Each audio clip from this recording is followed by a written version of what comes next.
Hello and welcome to Slamfire Radio. This is episode 573, recording live on September 18th, 2024. I'm your host, Adriel. I'm Kyle. Oh, I'm Kelly, I think. I'm not looking at the show notes, You're so Kelly, you might think? as well jump in. Yeah. I'm pretty sure you're Kelly. You got it right. Yeah, I thought last I checked. Yeah. Yeah. Mhm. I think I'll Dustin need to was see your you. picture of a bunny rabbit to prove that you're Kelly. I am not Kelly. You pretended to be Kelly at some point in your I life. have. I think so. At some.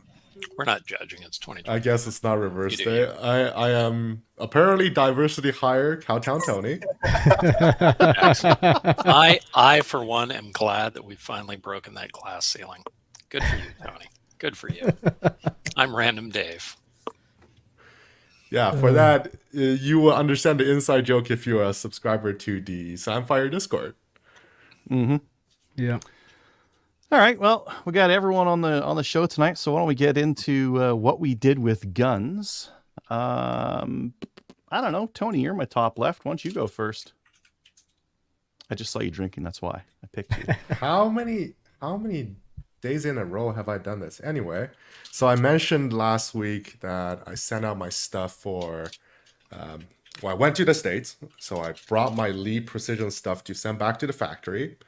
I got a USPS flat rate box, so similar idea as Canada.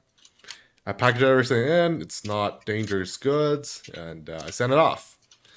And 4 days later, which is the distance is only about 600 miles. 4 days later, there's no more updates, and it's just in the system now. So according to the USPS guideline, after 15 days, which is already passed, I can submit a claim, and they have this portal of all the things you can submit, what things are supposed to cost. So did all that yesterday, so hopefully I'll hear back soon-ish. I don't really need the parts back. Here's a shout out to Rusty Woods in Mission, BC.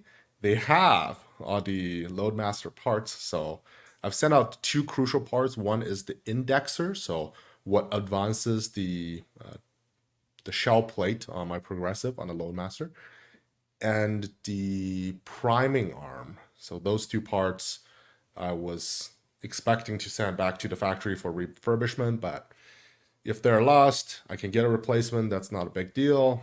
I guess I came out even in the end regardless. I mentioned last time, well, a few weeks back, that for some reason my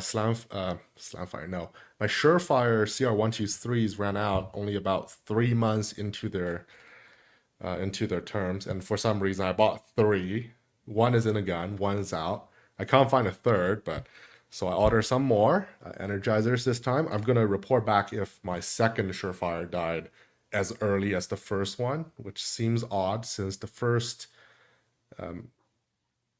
Energizer died only about like almost a year in, and I have invested. Tony, is this just with no use, just sitting there? Nope, was a full season of competition, so it's not completely unreasonable, but it still seems like a lot for 3 months of use, and it's not. I'm not Taylor. I'm not going to the range every single day. And I did invest in the very handy Magpul MOE grip inserts to hold. It will hold 2 CR123 in here, so I always have 2 spares in case I needed them. God, I hate those batteries so much. They're not as good as AA or AAAs, are they? I don't know why all the flashlights still decide to kind of stick to that. Well, they're small and they last forever, but my issue with them is insanely expensive, and you can't find them everywhere. Amazon have them. I sleep them on Amazon, and they're not.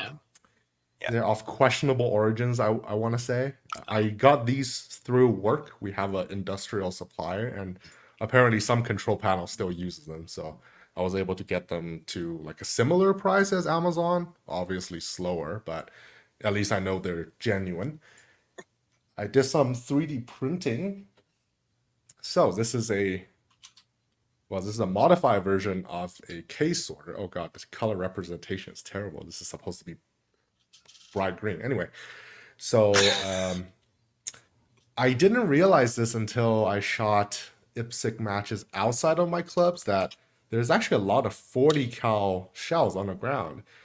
If I'm at my own range at BTSA, I can get like a couple every time I pick brass, and it's mostly 9. So to speed up the process, I printed this, but I have a smaller than usual 3D printer. I have a Prusa Mini, which have a build plate of 18 by 18. So the standard one actually won't fit, so I have to modify this one smaller. And you can't just reduce the size of the grid because then your spacing is going to be wrong. So this one is technically for the 45, but I did the math, it's actually correct-ish, and it works pretty well. So now I can give all my 40 brass to one of our standard shooters. Did you Yeah, go ahead. Did you make that file yourself, or did you just download that? No, I downloaded it and then I modified it. I'm not. You should send me the link to that. Yeah.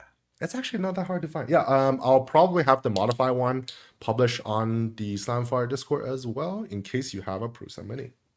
Cool. I'll put that away, and I do not. I'll showcase my 1911 holster without a 1911. There's an upcoming, probably last Steel Challenge weekend match for the year at BTSA, and I've secured myself and borrowed 1911. I'm gonna shoot 2 divisions, limited, which I'm be slow in, and then single stack, which is the proper division. But I'll knock 2 more out of my Club 13 challenge.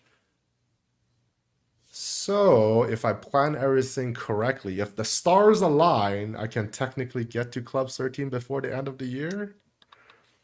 Well, we'll see about that, but we'll see about if this will actually fit that gun too. But worst case, I can also borrow the holster, so that's not the biggest deal. What's Club 13 do for you? What are you trying to get? I don't know. Get a shirt. Looks cool. I don't know. I'm not good at sports, so you gotta do something to commemorate something, I guess. I don't know. No, but like, what's the achievement? So you said Club 13 is so it you like, have to achieve a classification. So basically, you challenge all 13 divisions without DQing yourself. Yeah. Oh, I see. That's fun. So You're trying to. It's Pokemon. You're trying to collect them all. yeah, there you go. Well, And not get DQ'd. and I'll probably the only, if I made it, I'll probably be the only Club 13 member that doesn't have a pistol. Hey. Maybe because there might be kids out there who have Club 13. I don't think so, but maybe. So that'll be something. It'll be kind of funny though. Let's go to Dave next because he hasn't been on for a while. I have been up to a bunch of stuff, and where the hell did my show notes go that I was writing on? There they are. Okay, so I sorted more brass because I've been getting a ton of brass from different things. When I RO, I just have a brass bucket, and if you don't want the brass, throw it in the bucket. I'll take care of it. So I currently have 2 sandbags full of 5.56, 223. I don't even know how many rounds are in each sandbag, but it's a lot. So I don't know what I'm going to do with that. I've probably got 10,000 rounds of 223 brass. So I'll have to pick some buddies. And I got a ton of 30-06 brass, which I gave away, probably 200 rounds of that. Got a pile of 6.5, gave that away. Got about 500 rounds of 308 brass once I sorted it, and a ton of 40 and 30 cal. Bit of 45, so it was good. And then some random stuff like 8mm Kurtz and just weird stuff. So gave all that away. So that was fun. And then what else did I do? I ran an ORA 500-yard plinking day, practice day 2 weeks ago. So that was a lot of fun because we're primarily, Ontario Rifle Association is primarily a competition-driven organization. So we have practice days, but we don't have a lot. And we don't have any 500-yard practice days. So last year I decided I was going to run 2 of those. And it was great. Had 22 people out. We shot for the whole day, got through 2 relays at each range. So that was a lot of fun. The ORA had a service rifle match, which I couldn't attend, unfortunately, because I had something to do. But I showed up just for the morning to help with setup and say hi to everybody. So service rifle is back in Ontario. If you happen to be interested, go to the Ontario Rifle Association page. We got a match in a couple weeks. So that was cool. I shot an ORA first match of the year. I shot an ORA rifle CQC and NSCC handgun match. And I haven't actually gotten the scores, so I don't know how I did, but I didn't know where my rifle was shooting, so I just said screw it and went for groups. So I dropped 60 points out of 100 on one particular match because all my shots were 4 inches low, but my group was good, so whatever. Good. I was happy with that. So I actually have to get to the range and spend a couple hours and go from 35 to 10 with my rifle and just write down my come ups, because 35 to 10 is a hell of a big difference on your sight. So you gotta set her up properly. And I hadn't fired my handgun in a year, so I didn't do very well on that. But most of my bullets hit the target, so whatever. I was happy with that too. And then what else did I do? Oh, I did an ORA intro day on Sunday, which was awesome. Had a ton of people out and had 25 intro day people. So it's an introduction to the Ontario Rifle Association, and I was ROing it. Sporting Rifle, Chris ran the butts for it, and it was awesome. Had like 20 people come out just to shoot for fun, and then had 25 newish to the ORA, or brand new to the ORA people, including a bunch of people with no pals who'd never touched a rifle before. And we had them shooting playing cards at 300 yards. So that was awesome. And I think that's it. How about you, Dustin? Dave, I have an outsider question Shoot. because I'm not a part of the ORA. From what I understand, ORA shoots out of CFE border. Is that like always, or is it sometimes? So this year it's been pretty much all out of Borden. We used to shoot at Connaught quite a bit. Connaught ranges, I think are still shut down. So we haven't been shooting up there. We used to shoot at Nona and Cedar Springs, but they're not really a thing anymore. They built subdivisions up against them, and people started whining about gunshots in their backyards. Shockingly, when you build your subdivision backing onto a military rifle range, there are people with rifles there. Oh, wow. So does the military just not train anymore? The story is that some guys from Toronto bought houses and they literally back onto like the 300-yard mound. They're not far off the mound. I know, idiots. So they went and complained to their MP that they couldn't have peaceable use of their own property. So civilian, So go buy someplace else. Right. Maybe didn't notice that there was a rifle range in your backyard. Or a military base. Or Dumbass. yeah. Does that mean it's not a military base? Interestingly enough, it's just a range. So it's just a training facility, literally just a rifle range. So they started putting caliber restrictions in, so you couldn't fire anything but .223 in like the left 6 lanes. 308s had to be at the other end. So sort of target rifle guys, they're done because that's. So we were okay for service for a while, but they just lots of restrictions and lots of complaints, and it's an expensive range to rent as well, because the military sublets out all the work there, so they got to pay contractors to come in and open the gate for us. So it's expensive. Not as nice a facility as Borden either, and it's a hell of a long drive for most of our a lot of our people that are sort of in the more central Ontario than Western Ontario area. So we really haven't shot down there very much. So this year it's been up at Milcon and it's been at Borden. We've had a few events up at Milcon because their facilities are awesome. They're but amazing. You will never have a range of your own then. I guess land prices in Ontario, I understand. So it's insane. And municipalities, because it's so heavily built up too, it's very difficult to afford the land. Like I was looking at just south of my place last week. I was looking at an 80-acre chunk of land with no buildings on it, just buildings that need to be torn down. It's 80 acres, very irregular shape. It is $2.2 million. Yep. For 80 acres. When my family sold their 200-acre farm, which is in a similar location, a little further south and west, 20 years ago, I think my dad sold it for like $400,000 or something like that.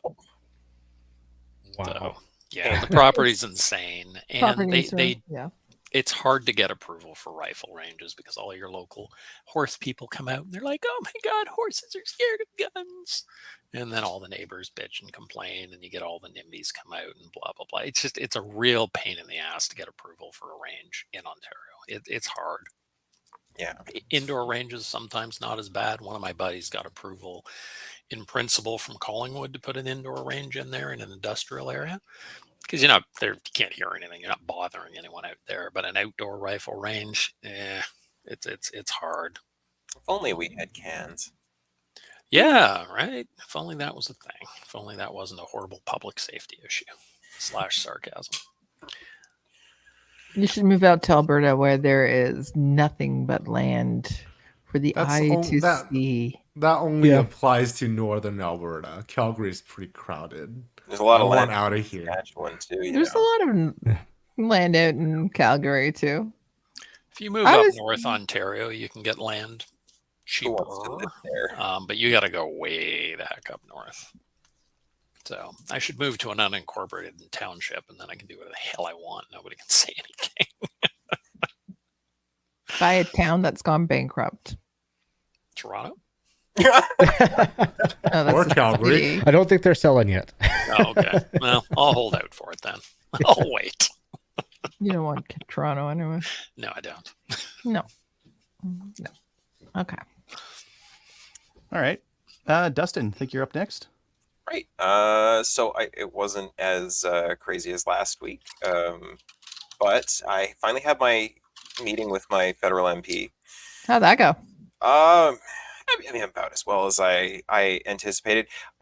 He made a point of reiterating that I am the person that he has seen the most over any issue in the entire time that he has been sitting as a federal MP, which I wasn't shocked. I recorded the whole thing. I haven't cut through it yet, but it'll be an entertaining watch to show folks at some point. I might either cut it and post it or post it in its whole. But yeah, I mean, it was literally just you did this thing. It has affected me and my community. A lot of folks don't know I had just the startings of a art gun business. I was making some pretty colorful gats for a second, and that was another thing I was trying to spool off of my business. But I was focused on handguns, so that stopped when handguns stopped. So I just made a point to give him a hard time about saying he's pro-business but destroying businesses, and point out some other hypocrisies. But that's a conversation for another day. Beyond that, didn't do a whole lot. I sorted a bunch of brass from the range trip that we did the other week because there was a lot there. And then on Sunday, I took the boyfriend out into the bush. He came kicking and screaming, but he came. And That's the main thing. yeah, we did a little 22 shooting and then came back in time for me to do D&D with my friends. And that is also gun related because I play an artificer who casts spells through firearms. And that is, Awesome. I'm a giant nerd in all facets. But yeah, that's literally all I did gun-wise this week. Pretty basic. Casting spell was a fire. Isn't that just pulling the trigger? Well, it's a whole thing. I've created these spell guns, kind of. One's a cantrip pistol that's very cool. I have some art for it. What's the word for it? Kraut space magic? I Nazis don't with what? guns? Not That's HK. That's HK. Yeah, HK, Yeah. right? Oh, Heckler my does coke. Oh. Oh, what's the other question I wanted to ask? Oh, I forgot from your previous interview that who is your current sitting MP? that'd be It's- Terry Beach. I definitely gave him a hard time about the fact that he's probably not going to be my elected official before very long. Longer. Yeah. Excellent. I'm guessing he was the NDP. No, he's liberal. He's He's liberal. Okay. liberal. Yeah, he's been sitting there for 9 years, and he and I have a weird relationship because he was a little bit younger when and he was an entrepreneur beforehand, and we both strangely bonded over that. Because when I was doing the heavier part of my firearms advocacy when C-71 came out, and I brought a whole bunch of federal MPs to the gun range, and that was a whole thing. He was one of them. So That's cool. yeah, so he's been dealing with me for years. But anyway, that's it. We've got a weird, thing. He knows who I am, but I'm also probably the only blue-haired dude that he sees on any kind of regular capacity. So Mhm. That helps. Yeah. Self-memorable. most folks know who I am. Anyway, who's next?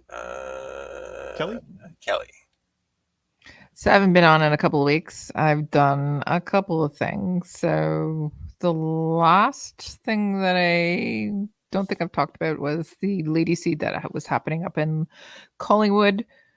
That was pretty awesome, actually. So we had 13 people signed up for it. It wasn't sold out. However, that being said, we had 10 people show up on the day, and it was 7 degrees, and it was pouring the whole entire day. And Perfect. the ladies had a lot of fun. So they were troopers. I heard the words, "I'm not quitting. You can't quit." We all suffer together, damn it. Yeah. So we were motivating each other, motivational talks, inspirational talks. And it was lots of fun. As I said, I learned, I packed 3 sets of clothing, including rain gear, which is no longer water resistant. When they say water resistant, it doesn't mean it's waterproof. Mhm. And then when the water resistant coating on it goes, it's no longer water resistant. It's just actually a soaking mess. So when that happened, so going to Collingwood, what I typically do is, because I hate driving up with my trailer up the 400. Dave, you can acknowledge, just shake your head up and down. Driving up the 400 on a Friday night is just ridiculous, correct? It is. It is. As we used to say, retarded, but we can't say that anymore. So. Correct. So I get up and I leave at 2 a.m. So I leave Kingston by 3 o'clock. That means I'll get into Collingwood by 7 a.m. We can set up. We shoot throughout the day. And then I get into my car. Typically, we'll have a dinner after the shoot, and I'll get in my car and I'll travel home. And by the time I get home, it's usually about 1 o'clock in the morning. So it's a really good 23-hour day of driving and shooting. You're always welcome to just come crash at my place if you I want. know. That is, you're And I always love that welcome. about you. And I'm literally on your way through to go to the 401. I drove did by wave my at house. you. I went as I drove past. But I had to be up for 8 o'clock in the morning. Well, technically, I had to be up before that because I had to be at the range for 8 o'clock in the morning because we were doing the handgun club level ATT course. So we had 5 people that attended that. I helped with that and took people in and got them all set up and shooting. The really good thing is that all of them qualified in the first 10 rounds, and I'm going, thank God. Really good shooters, but there was people there that were good friends, but they were also part of people not so good friends. I don't know them, but they were asking about getting their probation shoots done. So they brought everything that they needed, and I said, sure, I'll do it. So I hung out at the range for another couple hours and took people through their probation shoots. One of the things that I got to do that was a lot of fun, though, was I got to because when we do our handgun APT course, it's indoors and we just shoot, whether it's 9mm, they can bring their 9mm or their 45s, whatever. And then I also bring a 22 because if they can't qualify on their gun, they're sure as hell going to qualify in the Smith & Wesson Victory, right? So, with the people that wanted to do their probation shoots, I took them outside on one of the rifle ranges, and they did rifles, but they also did handgun outside. And then I took them back on the inside and got them to take me through the indoor range and signed off on them, so they were able to sign off on their probation shoot. But I got to shoot too. Yay! So, Cool. I got to shoot Desert Eagle in 357. It was fun. That is a fun gun to shoot. It's a ridiculous gun, but it's fun. Absolutely. And he bought 2 of them because of Because dual wielding. because of C17. Mm. Yeah. So got to shoot that. It was fun.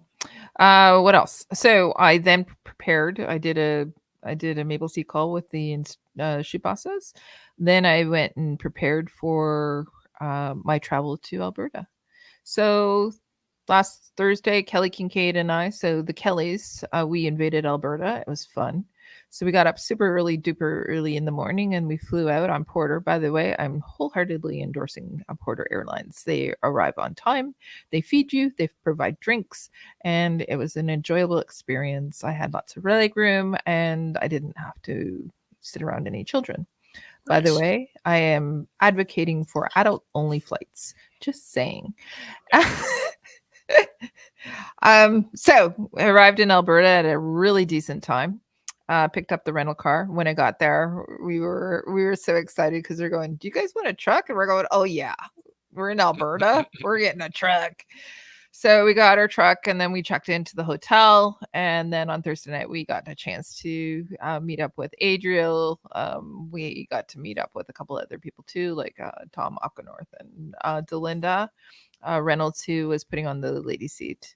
She is the CEO of... Wasn't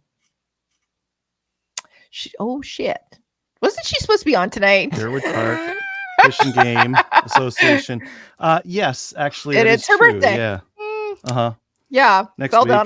Yeah, we'll put her on next week. It's her birthday today. Anyway, so just a shout out to her. She's having a birthday. So she is the CEO of Sherwood Fish and Game. As soon as I said her name, wasn't she supposed to be on tonight? We didn't invited her. Oops. So hung out with her, hung out with a couple other people, had a really, really fun time. Thank you to Adriel, by the way, for providing us with alcohol this weekend.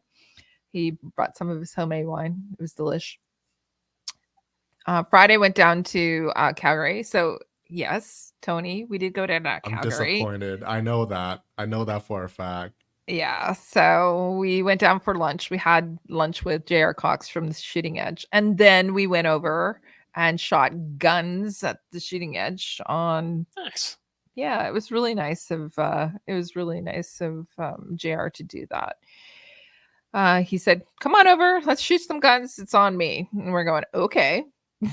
So we went to their indoor range. We were able to shoot a Pro Heb. I'm just gonna say I think that they trusted us with that because Kelly and I are on the range normally. I'm just gonna say we had a really fun time. So we shot the Tink Arms, the X16. So Pro Heb, yeah. But they have Pro Heb guns there that you can shoot. The horror. I know, right? So it was chambered in. They also have Pro Heb guns in their storage. Thousands of puppies. Well, maybe. I don't know. Fun. Hope you feel bad. So, as I said, Kelly and I, we were able to shoot some guns that you can't really shoot unless they're, I don't know, business owned. They're business owned, right? Yes. Dustin's so that, like, I gotta shoot them every day. No, I wish. So we went back up to Calgary. Arrived late at night, went to bed, Edmonton. and then Edmonton. Sure. You drove by Tony's place too and waved as you went past, right? Gave him the finger. I waved. I didn't know where you lived. I would have waved. We did actually get back late on Friday night. Saturday morning, we got up nice and early. So whenever Kelly and I drive together, we factor in our lost time because usually we're talking to each other. We're not paying attention to anything, and we miss a couple of turnoffs here and there. So we also did that on Saturday morning, going out to Sherwood Park, which is about 45 minutes from the hotel, and took us an hour. We actually should be less. We got lost on the actual range as well because instead of turning down where the range is, we took a detour through the campground. It was quite lovely. We saw people out and having a fire for breakfast. Waving on your way by. Hi. We don't know where we are. Was Adriel camping that weekend too or no? No. Oh, what? Disappointed. I thought he was on the range for both days. No, yeah, I was, but no one else was camping. I was there. I was doing a PAL course. I wasn't doing a Maple Seed on the Saturday. I know that. So we had a couple of people show up at the Maple Seed who were on Adriel's course, and it was quite cute. One little old lady. I thought we were shooting, or we were doing it indoors. I said, "What are you doing?" She goes, "Well, of course." I said, "Are you doing PAL, the license course? Yes. I said, yeah, that's indoors. Oh, well, thank God, she says. And so we sent her over to Adriel, but we had a full line on the Saturday and it was lots of fun. We had lots and lots of instructors, so it was really nice to see. The Alberta instructors are top notch. They know their points of instruction, and it was a lot of fun. It was interesting to see the commonalities and the differences between Alberta and Ontario. We're pretty much 90% the same.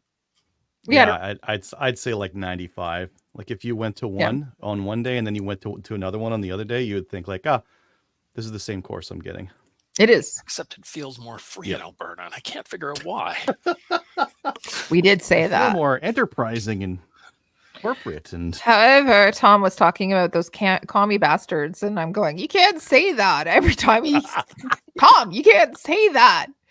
And then we had Fedor, who is Russian, and he was talking about, and I said, you can't say it. And I'm going, Kelly, you need to relax. And I did. Alberta is much more relaxed than us uptight Ontarians, I just have to say. I have a remarkable number of people that come out to our range that I will talk to who have immigrated here from communist countries, who have many things to say about how things are going here and how concerned they are. Neither confirm nor deny that. Yes. Too. Deep concern. So Saturday, lovely. We had 3 riflemen, 1 repeat, 2 that were brand new, 2 from the same family, and I'd love to see them come and join us as part of the crew, instructor crew. But one of the best things ever was I got a message on the Friday from one of our listeners, Nate. He's listening right now, and he said, I couldn't come last night. He goes, and he left me his phone number, and we were calling him on the way back from Calgary. I missed an exit because I was talking to him, I have to say. You need a chauffeur. I was supposed to come out with you, actually, now that I think about it. But Nate was the RSO at Sherwood Park on Saturday, and he stopped by, and it was such a joy to meet this man. He is amazing, and he volunteers a lot of his time. He's Adriel's neighbor. He's super friendly, and he does a lot for the shooting community. So he's listening. I just want to say hi, and it was so incredibly great to meet him. And it was nice for him to message me to say, here's my phone number. Give me a call. So Sunday was the ladies shoot. So it was the ladies seat. I have to tell you that Alberta weather is much better than Ontario. It was 30 degrees last weekend. Not the weekend that just happened, but the weekend before, and sunny. And then by the time that Kelly and I got there, it was 19 degrees and overcast. And there was rain on the Saturday at the end, but on the Sunday, it was 18 degrees and 19 degrees, and it was sunny all day. Not a drop of rain for the ladies. It was like diametrically opposed to the weekend before here in Ontario, where it was 7 degrees and you could see your breath and it was raining all day. So they had a much better shoot. It was much, the people, the participants were much happier as well. They weren't miserable and being rained upon, but one of the best Women's Day that I've had. And it was a lot of fun. So I just wanted to thank all of the Alberta instructors for all their hard work. Especially we had 2 female instructors that did a lot of the POIs, most of the POIs, which are point of instruction on the Sunday. So we had Jennifer and Shirley that did the brunt of that, and they did fantastic. And then we had Adriel, and Adriel, I'm going to just say, Adriel was the guy that we called upon for everything. If something needed to be done, Adriel goes, I'll do it. And he truly is he was my right-hand man, I think, on Sunday especially. So thank you for that. And then on Monday, like 3 right-hand men on. Yeah, that's like, true. Tom was Kelly, well. Tom. Yeah, yeah. It was a lot of fun. I just have to say it was a really good shoot. Got out, done. I went to dinner. Had then drove over to our hotel, which was in Leduc, right beside the airport. So it was easy peasy, lemon breezy to get up at 4 a.m. and get to the airport by 5, and then fly back to Ontario, and I got in at a reasonable amount of time, so 6 o'clock, and I was able to get on an instructor call. It was like I just had one of these last week, but we had an instructor call last night, and then yesterday evening we had She Shoots, and we did the podcast for that. We had to delay it a week. We postponed it, so we did actually have that, and it was Colleen Piper was on, and she's from the Bullet Shop, and she came on talking about remanufactured bullets, and they're a little company that's in Alberta. She's a delight, by the way, and she's IPSC shooter, and she got into it because she needed more ammo for IPSC, and so why not? If you're going to make ammo, why not actually have a business? Surprisingly, that's how most businesses start. Yeah. Delightful lady, truly. And then the more she talked, the more questions I had about, okay, can you tell me about, and then like we sent her the list of questions beforehand, and it just went this way and this way. So we did that last night. If you haven't had an opportunity to go and listen, just have to. And had a call with the directors on Maple Seed tonight about a couple of things, and then I got on the show. So every night I've been doing something with guns or gun related. I got to shoot, I got to instruct, got to fly across the country, got to meet some of the best people in the world that I have only talked to virtually. And then I also got to see some of my most favorite people like Adriel and Tom. Tom, that's debatable. Anyways, he's going to listen to this. Wait, what? Tom's now screaming at his screen going, what the hell? What'd I do? And like we got to meet Nate. He was like, that was one of my highlights. We got to go and talk to J.R. Cox. He's one of my most favorite people. He's really into supporting the CCFR, really into supporting women, getting them into shooting. And we got to shoot his guns as well. So it was nice. Oh, the other thing that I did was I went and met up with Deneen Tomlin, who is one of the co-hosts on She Shoots. She's also part of Lady Gun. Went and visited her at her new homestead, which is absolutely breathtaking. And I'm so happy for her. And it was great to see her because it's been a while since I got to see her too. So, and that's it. I think that's pretty much it that I've done. Yeah. Cool. So, all right, I'll do mine. Yeah, Pal Maple Seed with the Kellys. So the Saturday there, I was doing a PAL course also at Sherwood Park. Mine went quite a bit later than the Kellys' Maple Seed, so I wasn't able to hit dinner with them. But I got on to the second day there. Did the Lady Seed. It was a great time. Outside of the weekend, I ordered a firing pin for the High Point, and I am going to be filing back that mag. Well, I took a look in there, and I'm like, it's going to happen. So waiting for that firing pin. So Safariland doesn't really have very good Canadian support for Canada, so I feel okay showing this. This is a knockoff GLS that you can get off AliExpress, and it's $15. No way. And it works. What's the retention like? Uses the little that guy. The button, push button. Yeah, the button. Nice. Is it like durable? Can you throw it on the ground? It'll break? Yeah. No. That must have been one they beat the kid properly to make sure that it was a good one. This is my second one. I have another one. And I was like, you know what? I should get another one of those things. So I was ordering some other mag pouches, also from AliExpress. Safariland. Yes, Safariland. What does it actually say on it? Oh, nothing. There are no markings on it, but it's got the Safariland clip there from their 579, I believe. And I do believe that screw pattern is the same as a QLS. So it's I bet you they make them in China, and some guy just be like, hey, can I see those molds for a bit? Yeah. Let's crank Whips out a bunch camera. of them. Yeah.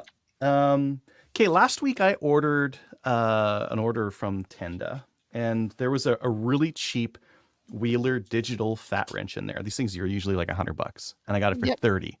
Nice. I didn't look really closely. It was on clearance. I didn't look very closely. It was on clearance because it was broken.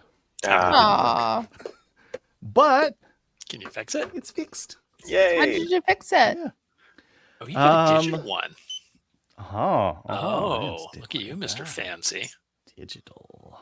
And now I know the insides of it very well because You I took it got apart. right up in there to try to figure out what was wrong. Yeah. What was the problem?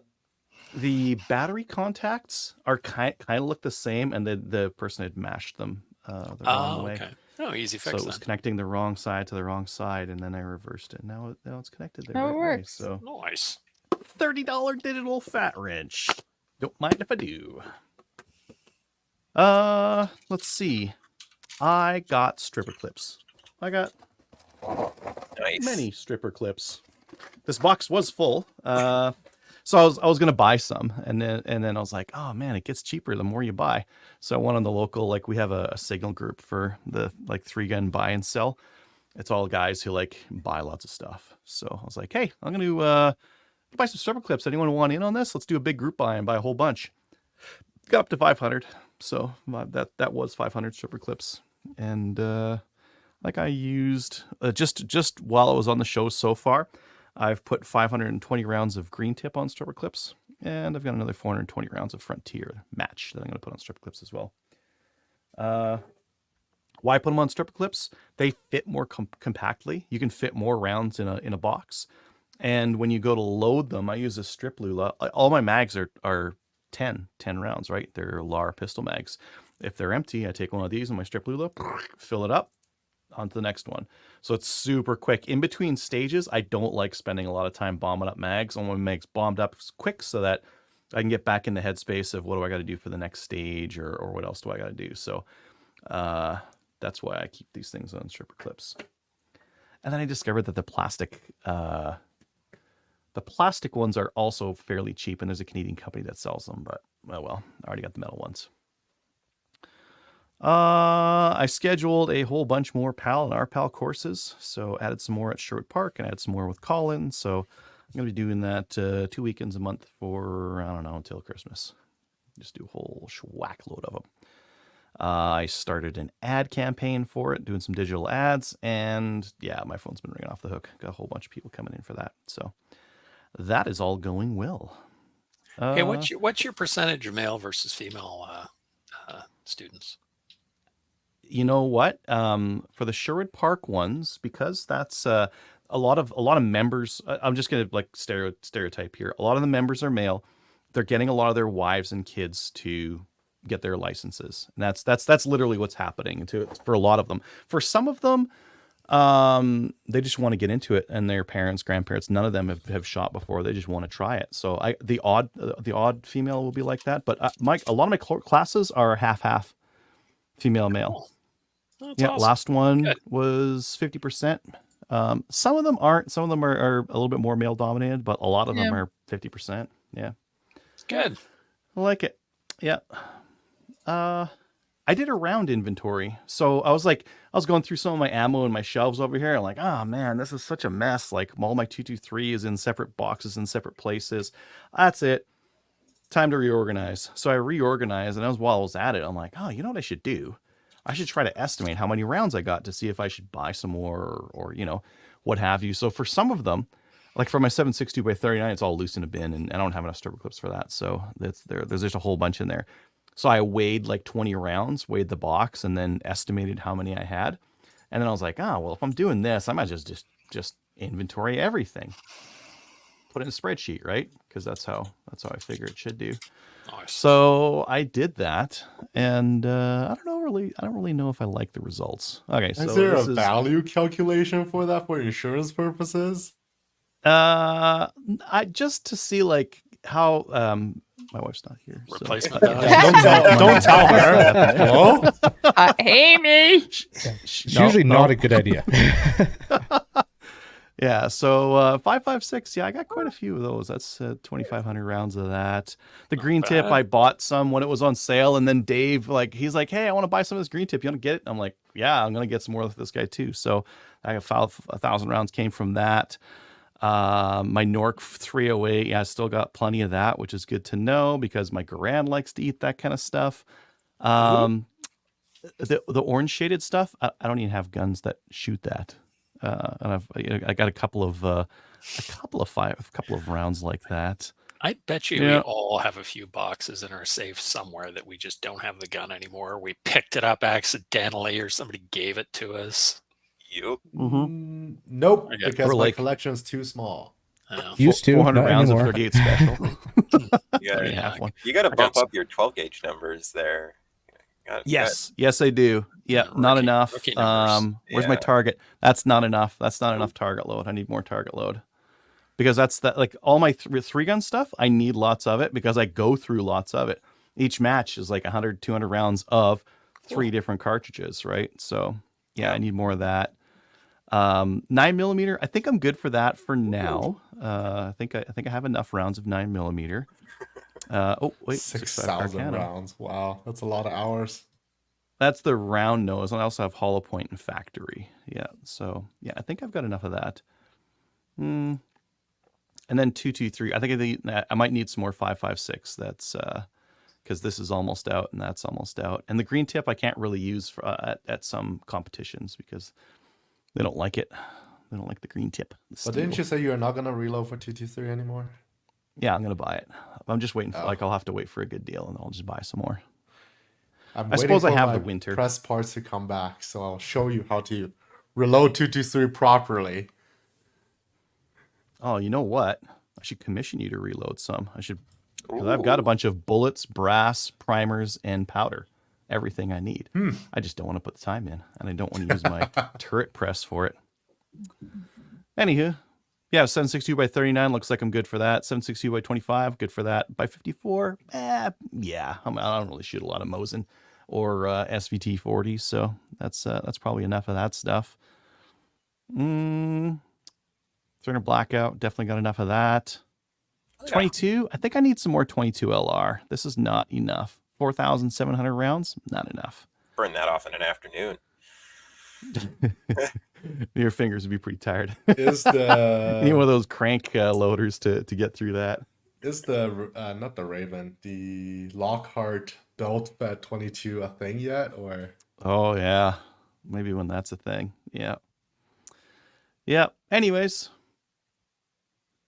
That's $10,500 worth of ammunition. And then I updated my firearms inventory, and I was like, I don't think I bought that many since the last time I made this spreadsheet, and I am wrong. Yeah, I have, in fact. Well, you bought guns for the course, so they're making money. Yeah. Since and somehow your high point, not how high. The high point is still not in your. It's still not a course gun. What? I tried to make it a course gun.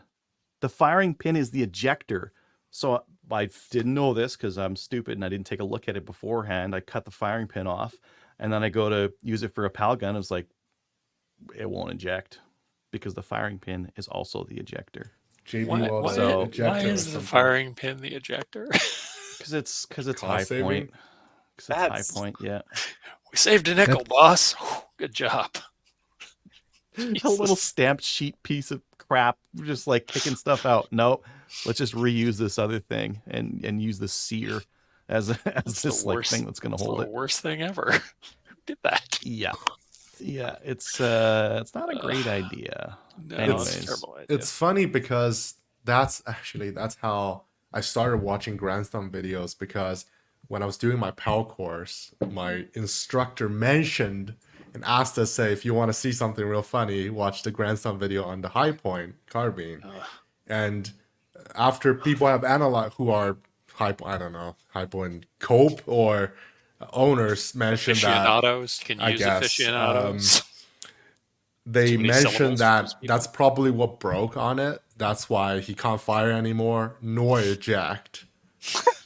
So that's what gave it such a bad review, just because it broke one part, but that one part served two purposes. That's correct. And he crapped on it pretty hard, and rightfully so.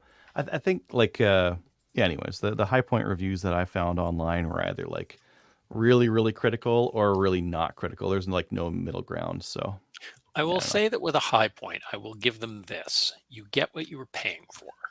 So you cannot complain. Correct. Certainly wouldn't be the sort of gun you would want to put your life on the But line with. are you though? No. If you look at the prices It of could be a better. Caltech sub 2000 in the States, it's like not that much more.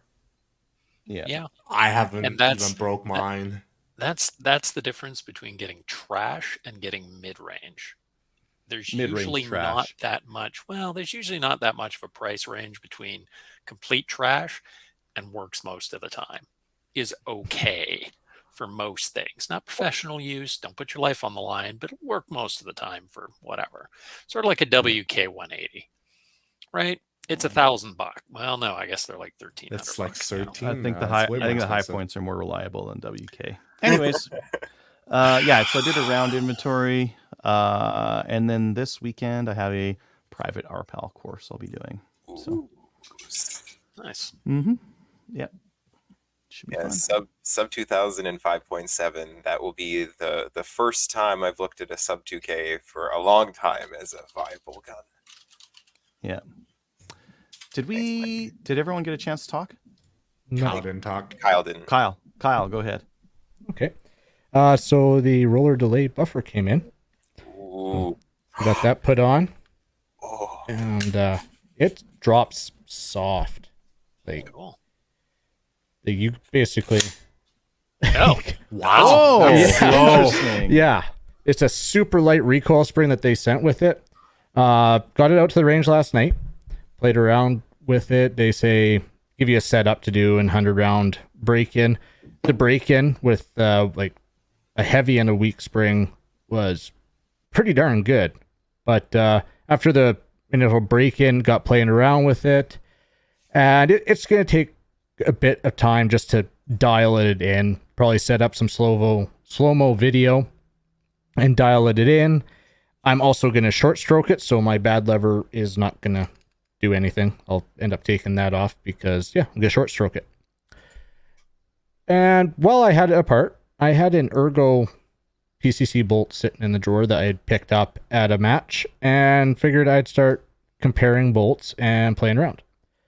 So the factory bolt that came in my PCC was 14 and 5/8 ounces. The Ergo, which was identical, was 13 and 5/8 ounces. A whole ounce.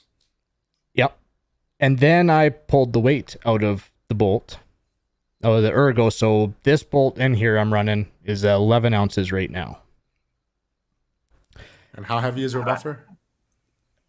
It's super light, but like Taylor was saying when we were talking about with the roller delay, that lets you run a super light bolt. So I might talk to Ergo about further lightening a bolt just because we can. So your whole reciprocating assembly is under 1 pound right now for sure. Oh yeah, they were under one. Well, like the bolts to start were, because 13, 14 ounces. But yeah, no, I would say it is, yeah, because the buffer doesn't weigh much. But like right now, I have 3 heavy springs. Like I said, I gotta play around with it. Probably get some slow-mo video instead of just going by feel. But I was able to put down, like I set up a piece of steel at like 10, 12 yards, and I was able to do. I didn't have a shot timer, but I had pretty good double taps on there. Probably about 15, 17 splits on that. So that was, yeah. Also put in my, I had shown it, and it's black, so it doesn't show up that great, but my anti-rotation pins, and so yeah. Can you rack that? Yeah, rack yeah. that thing again. Just gonna Well, that is the one thing with See that. the pulleys. It is tough to start, but when you're actually on the range, it doesn't. So yeah, I gotta bypass the pulleys, and that's it's pressure in the slots in the buffer is what creates that delay. Yeah. right. And what allows you to run the lighter bolt. Because as far as I understand it, the reason why you need to run such a heavy reciprocating system is because of the direct blowback and basically creating the delay there. Yeah. well, where you get the rollers. So now you can run light and run a light reciprocating mass, which should be easier to tune, less jarring. That's my theory, and we'll see if I'm right. And you did say that the gun shoots lighter, right? You don't have that big. It is not bouncing a lot, and yeah, before it would bounce. Now I'm getting the more traditional, just a little bit up to the right. But yeah, even like with a 3-pound trigger, as I'm listening to Timney and not putting one of my fancy triggers in this, just running their standard PCC trigger. Yeah, next time I go, I'll actually bring out a shot timer, but I figure I was running about 15, 17 splits on that, and it was hitting. I had nice gray spot on the target. It was pretty good. Now, like, you gotta just... that is so freaky. In all fairness, I do need to clean this a bit, but like the first shots, I was like, wow, that is slow. And if I let it go slow, it won't go into battery. You basically rack it from the back. With the short stroke, I'm probably going to play with getting a little bit more pressure on that recoil spring. They do have a spring kit that I could buy to really play with the different weights of the recoil spring as well. But I might just, if I'm short stroking it anyways, I might play around with short stroking it inside the spring and then also building up the back of the spring just to compress it a little bit more, put a little bit more tension on it. But I could see, yeah, definitely there's going to be a lot of playing and tweaking and trying stuff out on this. So That's like an open gun. yeah. That's freaky weird. I'm kind of actually genuinely creeped out by that bolt not going. It is very Yeah. strange. Oh yeah, and Weird. every time I loaded a mag, it's not like hammering forward. I was, wow.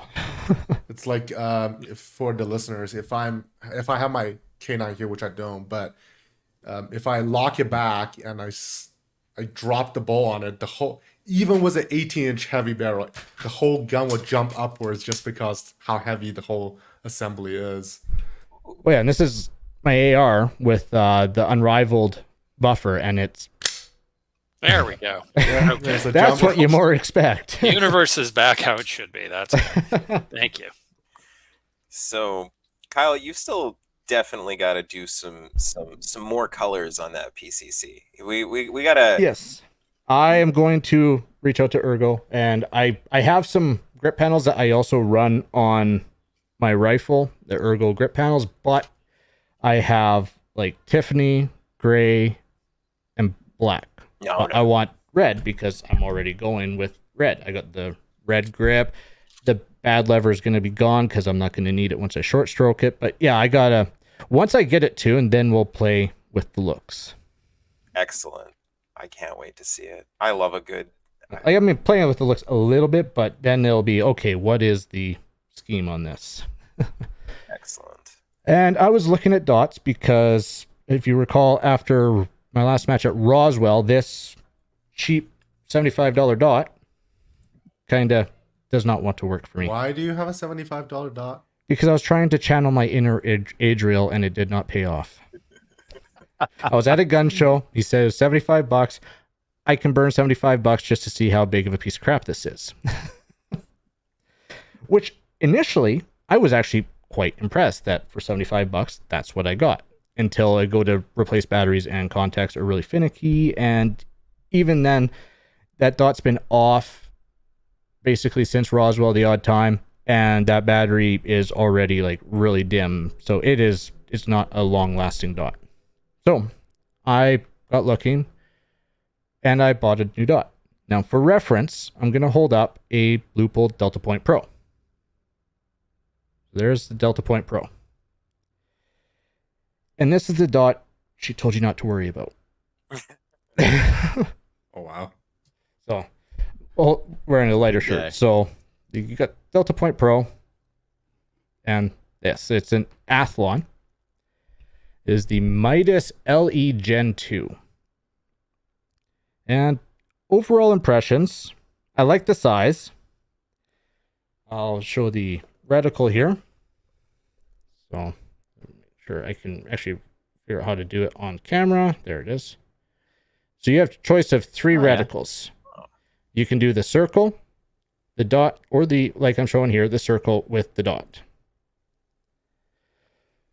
So initial impressions, had it outside. It does seem bright enough. I wish it went a little bit brighter, but I mean, it was super sunny out today. Held it off the back porch and it seemed fine. I do wish it gave you an indication when you were at your brightest level, because you will just sit there hitting plus and nothing's going to happen. Another thing I noticed, and maybe it's just because of the glass, but the parallax is pretty severe. We'll see how it gets on the range. Oh, interesting. But that got me looking at my other dots, including the Delta Point Pro, the EOTech EFLX, so both higher end dots. Like I was looking, the Delta Point Pro is selling for around 500 US.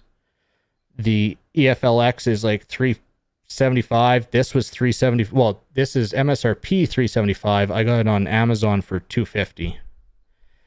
But yeah, checked every dot, even the loopholed RDS, so the tube red dot, they all have parallax.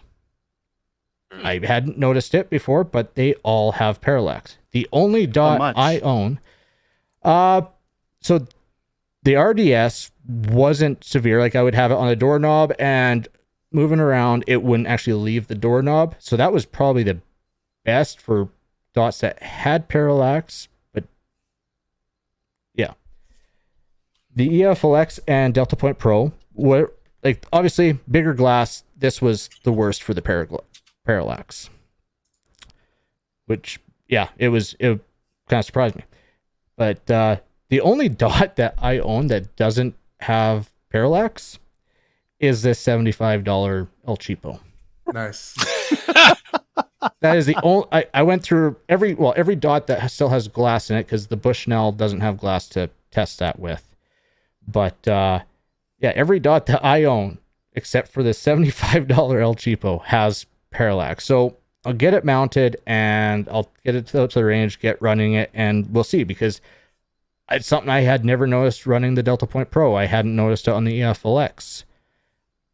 But I wonder with the bigger glass if I'm gonna notice it, or if I have to really get looking for a new dot. On a PCC, I don't think you're gonna see much. I just don't want the target to distort as I'm coming into it. Right? So That's fair. I mean, it's close distance. It's inside the house on a doorknob, so I gotta get out to the range and really see. But I think if you got that much parallax at that close distance, I'm a little nervous. We'll see. Parallax and dots is something I actually had never really looked at or concerned. We put it up, shoot, okay, cool. But yeah, never occurred to me that would be a problem with a red dot because it's not magnified. Yeah. So yeah. Well, when I put it up there and I'm holding it on a lamp in my living room and it's distorting. Okay. And so yeah, started looking deeper into it, and yeah, it's a thing. Interesting. So yeah, I'll do some playing with that over the next while, because yeah, I want to get this thing. It won't be I don't think it'll be 100% dialed in, but you know, with sectionals coming up in, I don't know, 3 weeks time now. Yeah, I want to get the short stroke, the buffer tuned for the short stroke. Short stroke might not be 100% tuned, but at least get it done. See if that, hopefully that optic is going to work for me. I really hope it will, but I got to get out to the range and test that. Other than that, that's what I've done in guns this week. Pretty awesome. I want to show this. I was just looking around for red dots and parallax, and I found a study here that shows between different testers how much parallax they perceive with some different dots. Okay. And yeah, there's a pretty big difference. Looks like the hollow, like the EOTechs are really good for that. I've heard that. I've heard that they're the holographic. So with the sights are really EOTechs, like the big EOTechs, or is that what, or just EOTech in general? EXPS would be two models the holographics, yes. Yeah. The holographics. I really got to get one on with a fresh battery and have a look, because it's like the Vortex Huey. I did not like the graininess of the reticle. I like a nice crisp. It have a look that I would describe to be like if you zoom real into It's like a very film pixelated. photo. Yeah, you have like a broken glass shard look to it. It's interesting. Yeah. 8-bit. But it doesn't. I take the trade off of it observes very little streaking to my very astigmatized eyes. So to me, it's still a clearer picture than a traditional red dot. But Right. Strike Fire, Fast Fire, Comp M2 Pro. But yeah, because I kind of looked at those, but I remember Buddy had one, but he said his battery was weak, but I'm like, well, it's still very pixelated. I remember looking through a Huey, very pixelated, was not impressed with that. And, maybe I just got to learn how to shoot that. But I do like a nice crisp dot, even though I should be more target focused. I can't see a crisp dot anyway. So I've lost that battle. Well, then the $75 scope is perfect. Save some money. Well, if it would actually, change a battery and reticle would come on. That'd be helpful. I changed out the battery numerous times today in Roswell, shot a stage without a dot, and finally got the dot to come back on. So Yeah. and that's where it was like, okay, no, I'm not fighting with this anymore. Yeah. Just need a new dot, but didn't want to spend a fortune. So you're missing backup iron sights on your PCC. Well, see, I'm not going to do backup iron sights on the PCC. I'm going to do the 45 dot because in USPSA I can without it's just Fair. PCC. It's not like 3-gun where if I put I'd have a 45-degree dot on my rifle if it didn't put me in open. You should put both on. 45 Because degrees. if I go to open, now the iron. cost of my guns just tripled. Like the cost of your gun hasn't already tripled with that roller delayed. Like that we know what that costs. Yeah, and I worked it out. I've actually before the dot. Yeah, before the dot, I'm basically at the cost of the gun in accessories. Yeah. I believe that. Yeah, that makes sense. Trigger. Well, I told him just put the basic stuff in it when he built it for me, and and he did, and I immediately tore out a lot of the basic stuff. Gotta go fast. Well, yeah. Go faster. I still gonna want to talk to Timney and find out why they don't want me to put in a normal AR trigger in there. Because if it is the violence of the bolt, then I have a case that, well, I've tamed this down a lot. Maybe I can get away with putting a DH3 in this thing, and then we're go from 3 pounds to 1.5 pounds with like next to no travel. It might not bump fire too, because now with that roller, like one of the issues. Well, yeah, it's not as violent, not shaking the gun around. Because I remember when I first put the Kelvin Elite in there, it was real easy to bump fire because of how violent that recoil was. Yeah. But yeah, cool. Just another toy to play and tune and throw money at. As is our people's tradition. Yeah. Yeah. I just recently replaced you were talking about batteries and replacing them. I just recently replaced mine in my Caldwell earmuffs, and they've had the same AAAs in there, 2 AAAs since the start of the year. Nice. No, sorry, not Caldwell. Here's my 3M, my Peltors. Yeah, not the Peltor. My Caldwells treated me quite well until after about the year mark. Now they started to truce through batteries, and I don't know why. They have a short in there or something. I was gonna say maybe. That's all that chews up batteries, really. Yeah. My component failing. I've had, I can't remember what they are. They weren't incredibly expensive, but I just got a good pair of electronic hearing protection years ago that It's just been reliable, wonderful. I did put the squishy, wonderful ear cups on them several years ago, and even those are wonderful. Nice. Yeah, the gel cups, that makes all the difference. I have a couple of Yeah. pairs, like one set that doesn't have the gel cups. Those are for guests, and then Same as mine.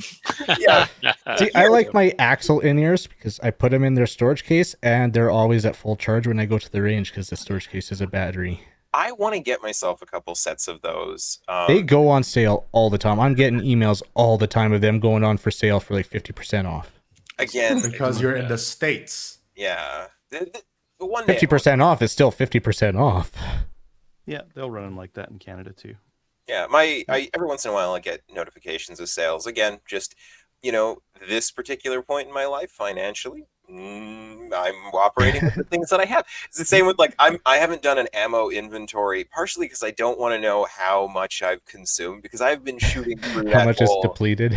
I'll refill what I can with reloading, but oh, sorry, go ahead.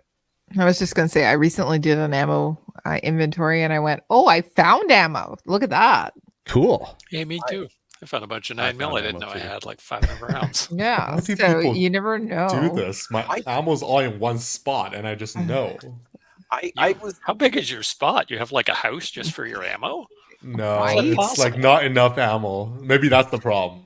I have some industrial shelving for my ammo, and I was the epitome of buy it cheap, stack it deep when I had tons of money and no responsibilities. And I've been enjoying Funny that how now. that changes, right? I used to do that too, and the thing about ammo is it doesn't get any cheaper. So if you have money, buy as much as you can afford, because it ain't getting any Absolutely. cheaper. Yep. And it doesn't go bad. No. It's be good for the next 100 years. No, you're not allowed to say that. Not in front of my wife. I gotta does go go shoot this bad. ammo. It's looks It's like the expired. expiry date's up. Expiry date. Wasn't there like some Greek M1 ammo that somehow goes hotter over the years and to a point of unsafe to shoot or something? I remember there was a story about it. I mean, if the Well, there's some ammo powder's that deteriorating, if the powder's deteriorated, maybe. could be weird, inconsistent pressure. Yeah. Yeah. I don't know. I've Anywho, heard some old I'm cordite gonna stuff. I'm gonna hit forge my this. Let's get this boat going forward. Wait, Upcoming events.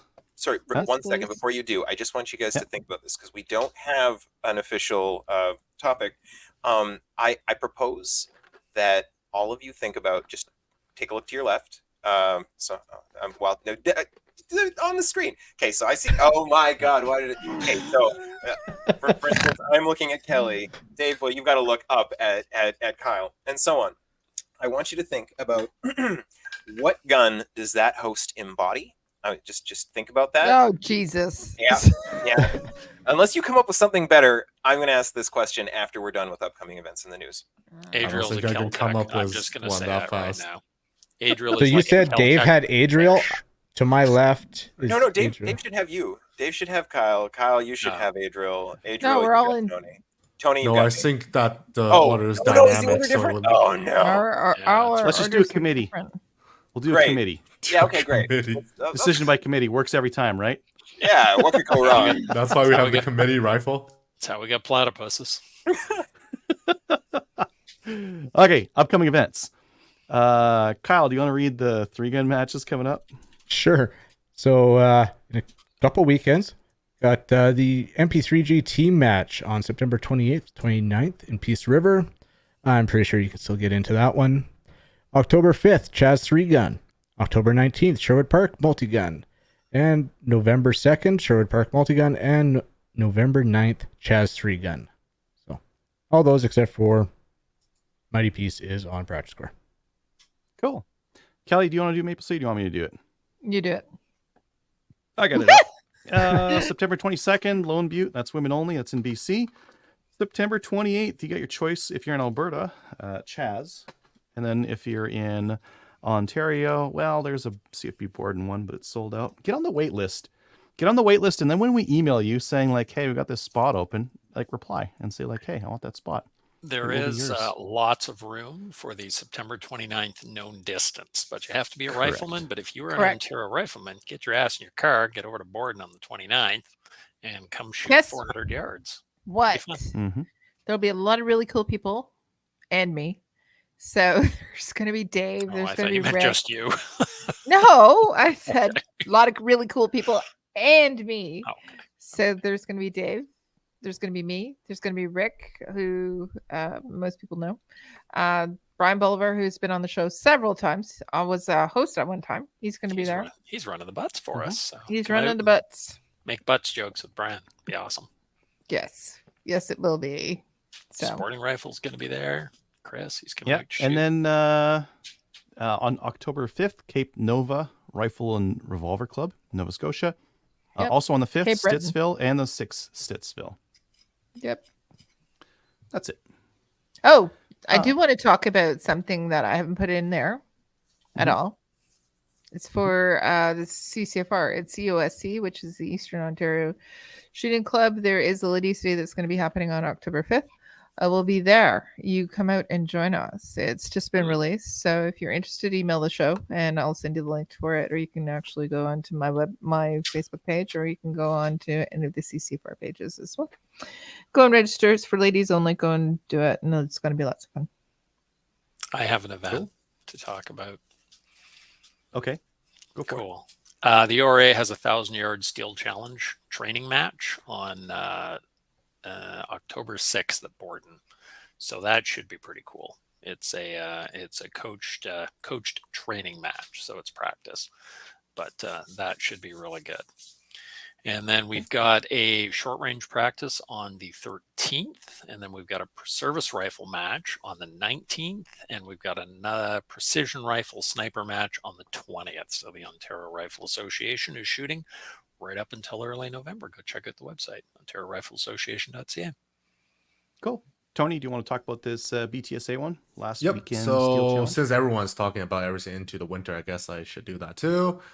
September 29th, probably the last 8-stage weekend Steel Challenge at the BTSA.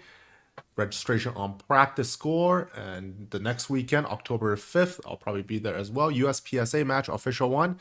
If you are shallow and vain like Tony, you want to level up your USPSA classification, or if you just want to come and compete and go through fault lines like no one's business, feel free. And last match of the year so far, at least, ASL Practical Rifle and PCC match hosted by Taylor, the PCC champion himself, November 3rd, 2024. All the registration on Practice Score under the BTSA Buffalo Target Shooter Association page. Cool.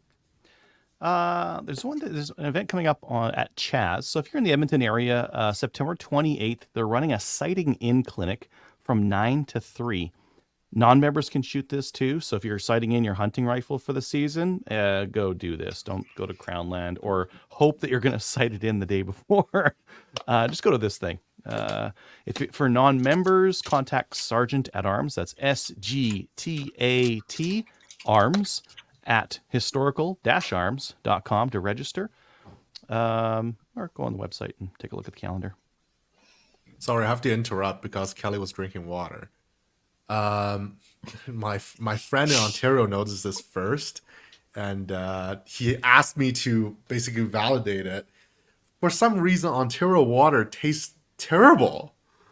There's like a specific heaviness to it. It's pretty much any tap water. No. It's bottled water, not tap water. That's the thing. If you buy Nestle bottled water in Western Canada, it tastes different from Nestle bottled water in Ontario. Because it comes out of a tap. Yeah, I was going to say they take it out of a different treatment system. I know, but it's just fascinating. And so when my friend visited Michigan the first time. Oh, don't drink the water. Which water in Michigan? You can't. He drove 2 cases of water back home because the water tasted different. Just the water tastes Flint, different Michigan water. Flint, yeah. Suspiciously like lead. Oh, Flint. Yeah. I did send out my package in Flint, so maybe that's why it got mixed up. But no, I didn't drink water in Flint.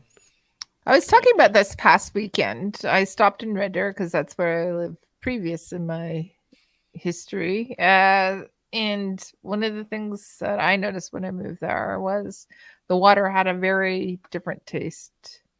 Also, it was very much.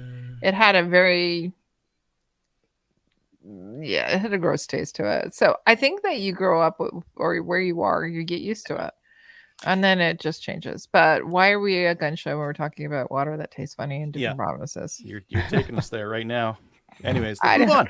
You participated, Kelly. This is I on know. you, really. Into the news. This first bit, Canadian military Second World War pistols slated for destruction will instead be sent to Ukraine. So those old we were gonna The throw high these powers? into a smelter, but here you guys can have them. The Canadian government, which usually gives crap to their just general line soldiers. Yeah, okay. Well, they finally replaced them for Canadian. Yes, that's what I mean. The stuff soldiers. that they were, and they were gonna. Yeah, that's not. Saw some P320s at the range 2 weeks ago. Actually. Oh yeah. Yeah. I don't get it because Very I saw this news of we can't have them. They're going to the smelter. Was like The government, long.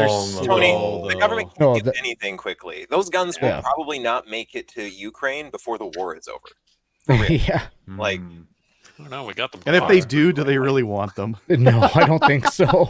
they'd be like, I want one. So we're gonna put these on the fridge.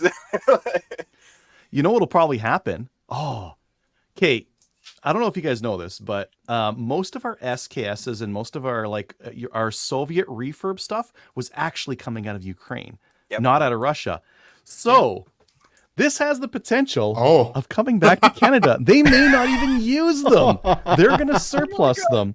They're going to store them, and then they're going to sell it back to us, and we're going to be able to buy those things. You're right. It's gonna be exciting. I want one. Right? That is going to be hilarious. Getting surplus pistol because that used to be fun when a big shipment of surplus pistols, whether it was Jericho's or something. There's always something coming from somewhere. We're gonna get a big pile of surplus Canadian pistols come from you. You're right. You're absolutely right. Were Maybe they we can ever get some- made in Canada or are they Belgium made? English. High No, powers, they're right? made by The Inglis Inglis. factory.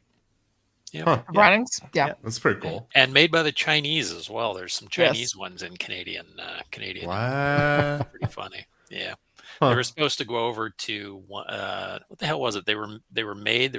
They were here. They were stamped Chinese, I think is the story.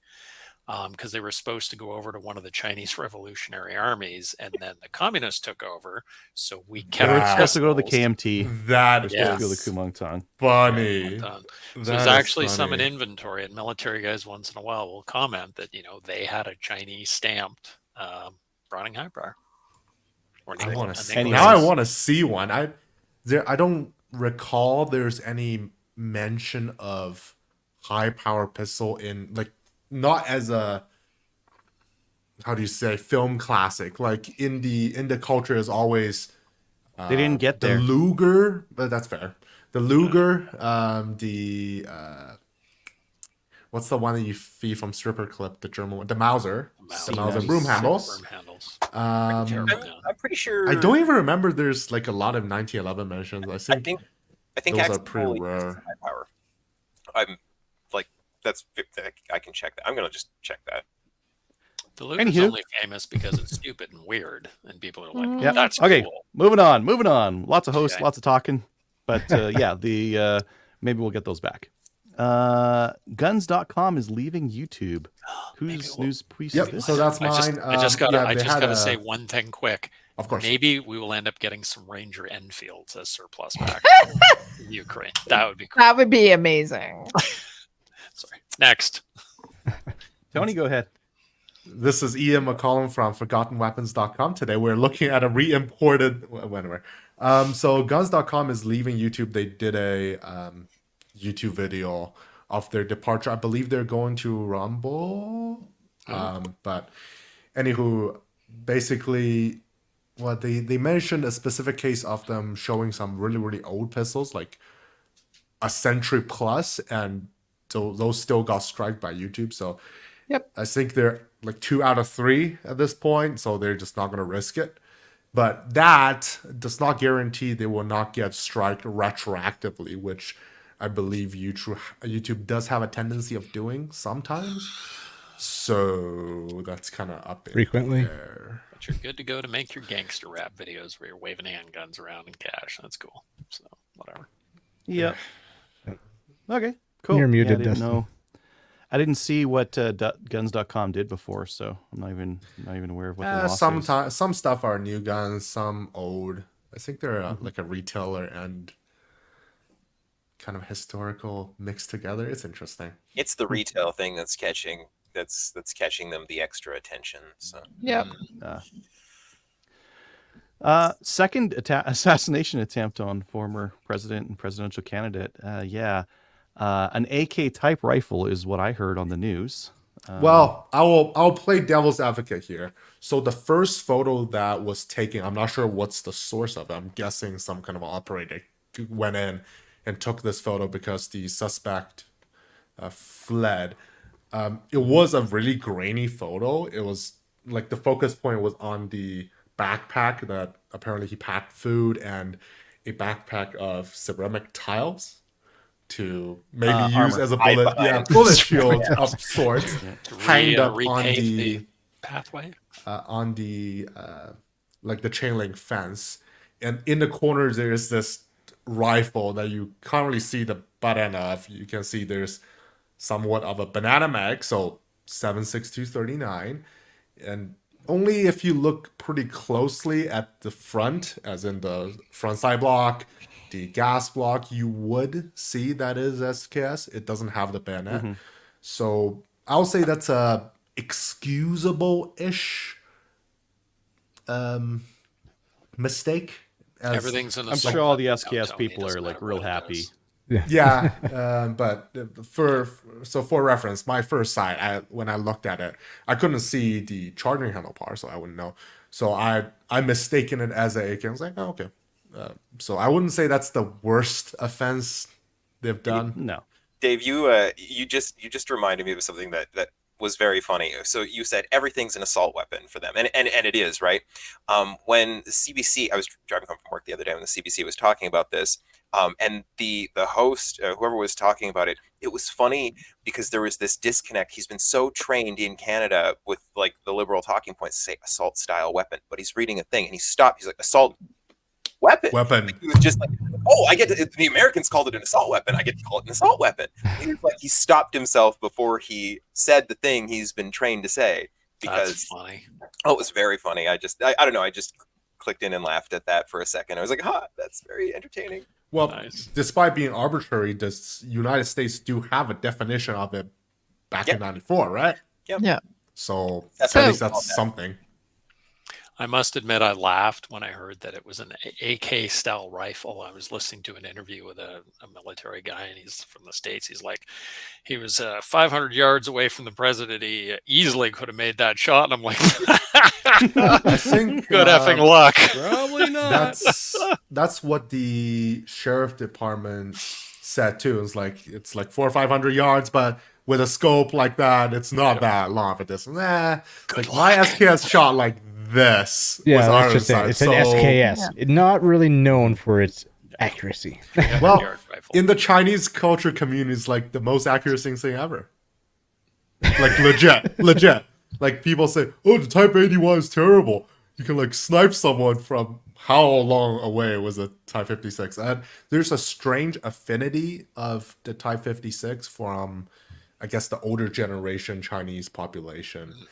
I guess some of them, it's like militia training involved. Some are previous military members. So I don't know, but there's a strange fascination with it, I guess.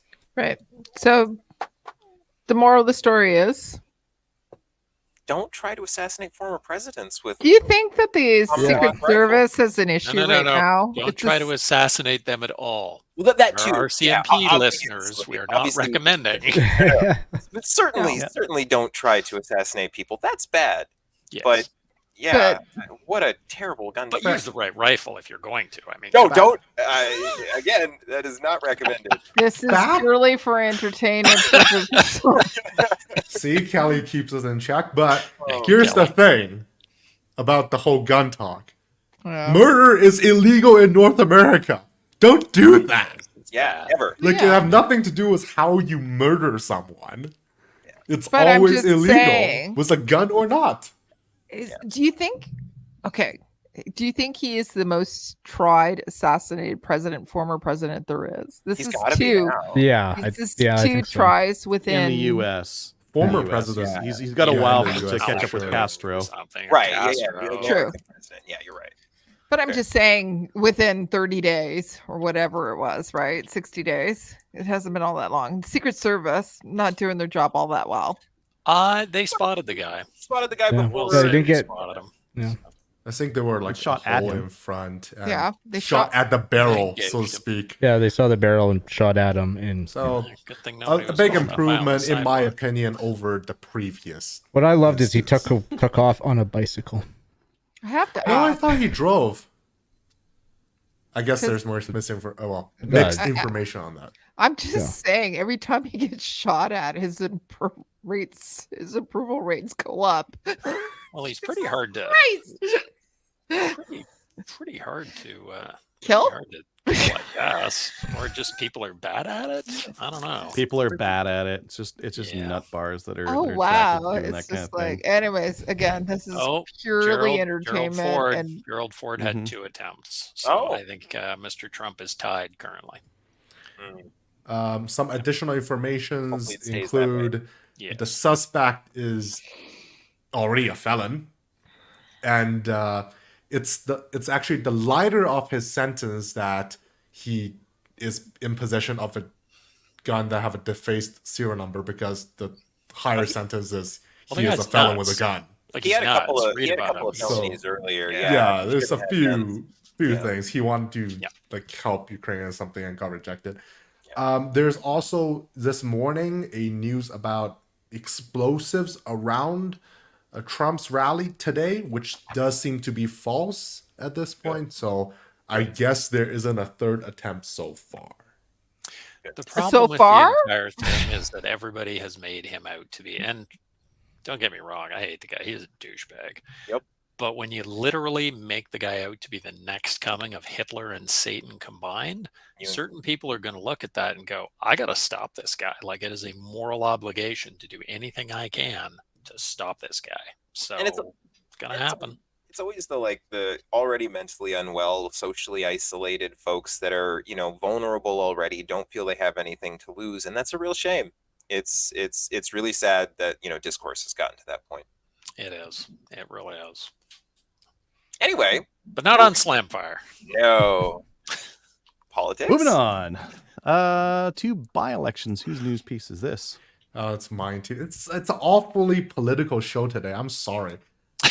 So there was 2 by-elections on Monday, and the Conservatives came close in Manitoba, which is Elmwood, Transcona. Yeah, they were like 200 but- away. Yeah, but the NDP still won that.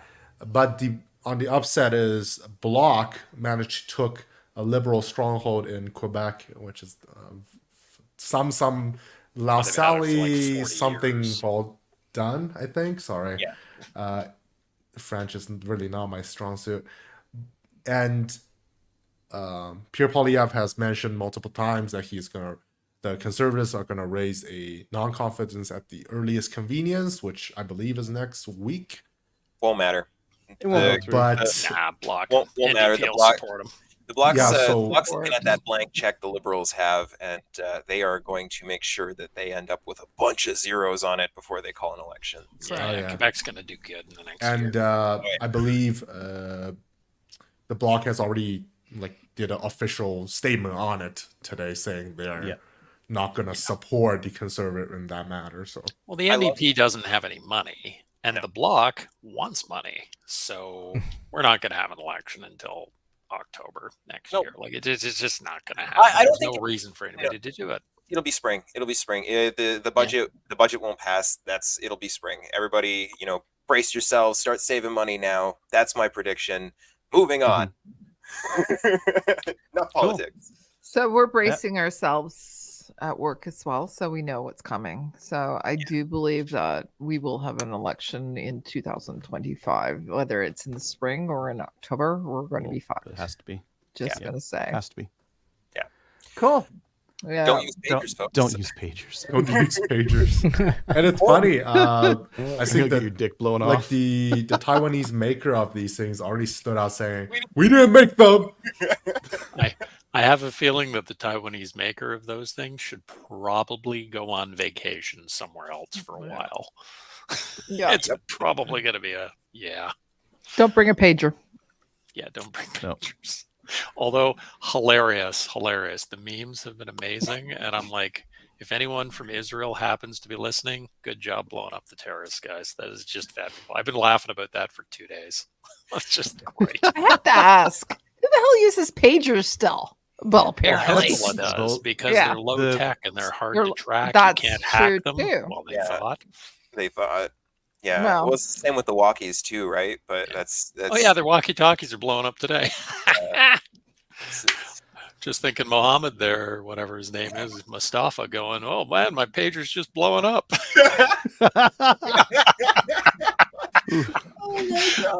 I've been waiting to use that for 2 days, so You're welcome. thank for you. that. Oh my god. New gun stuff? New gun Sure. stuff. Let's do that. Let's do some new gun stuff. Why don't we do the stuff with new guns?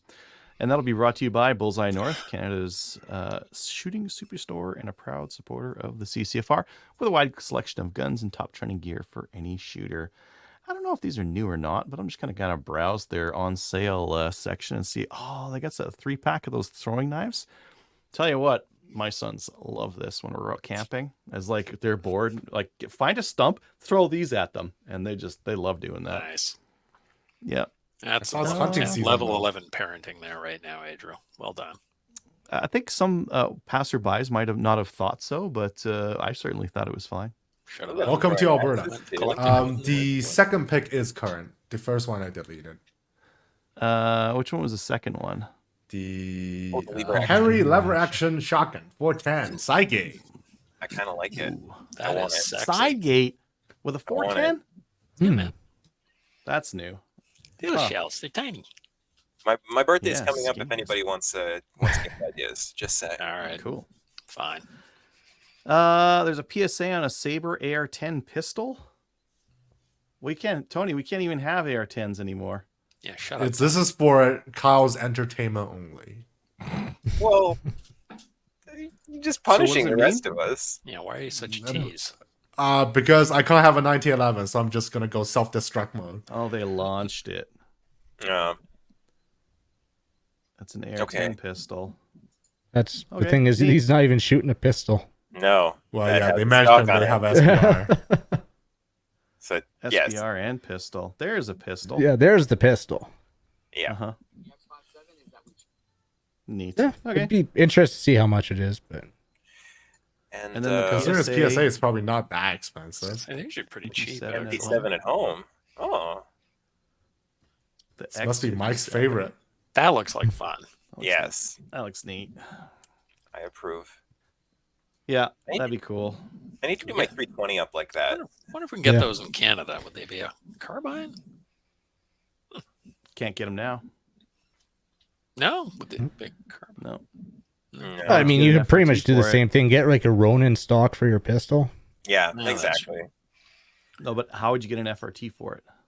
You have a pistol and you just put the Ronin Yeah, stock. PC-20, There's no right? FRT for it. Oh, yeah. If it's pistol, it might go through. Yeah. Well, I know guys that got the Ronin stocks for Glocks and that. Yeah, I've seen them around. It basically looks to be very similar. Yeah, we have less restrictions on SBR stuff. Well, that's fun. I want that Neat. lever gun. The lever gun, the 410 Yeah. lever. That is pretty sexy. I like that too. Yeah. There is also a sale on ammo. Ooh, Federal 308, 150 grain, 44.97 with a I rebate didn't available.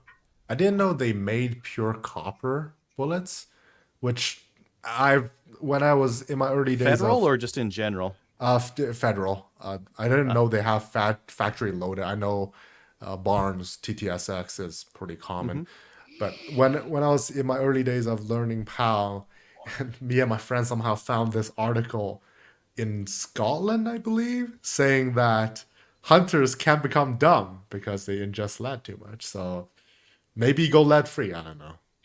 I mean, if you're eating your shot shells, sure. Yeah. Eating right up to the hole.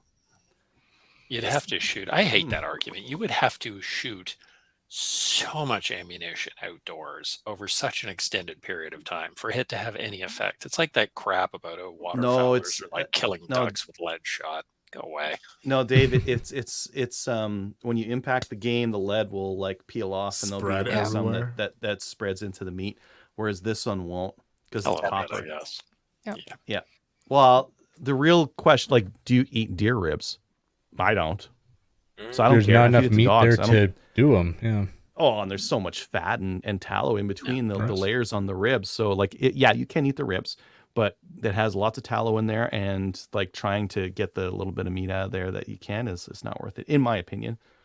Anything that goes into ground. Yeah, I put it in the ground that we had. Ribs? The deer rib meat? You put that in your ground? Ground meat? Yeah. Yeah, strip it. All the meat. All the meat. Dogs. Bones and all. My dogs get it. The bones too. He gets those too. They'll all disappear. Yeah. Well, yeah, exactly. Don't you want to care for your dog so your dog doesn't get dumb? No, my dog gets the lead. I don't care. You guys have seen my dog. It would take it a year just to go through an island deer carcass. Mine eats quite a bit of deer meat over. Yes, yours does. Yes. And the lead, I don't care if he eats the lead. He can get a little bit dumber. That's fine. Just don't eat the dog. Well, he's my emergency food storage. You know, if push comes to shove, you know that he's the last thing I'll eat.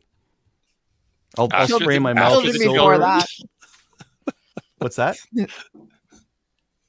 Sorry, Kelly, what'd you say? I said the children before the dog. I know. I have concerns that Adriel has a list of his family members in which order he's planning on eating them in. The neighbors will go You're first. number 3.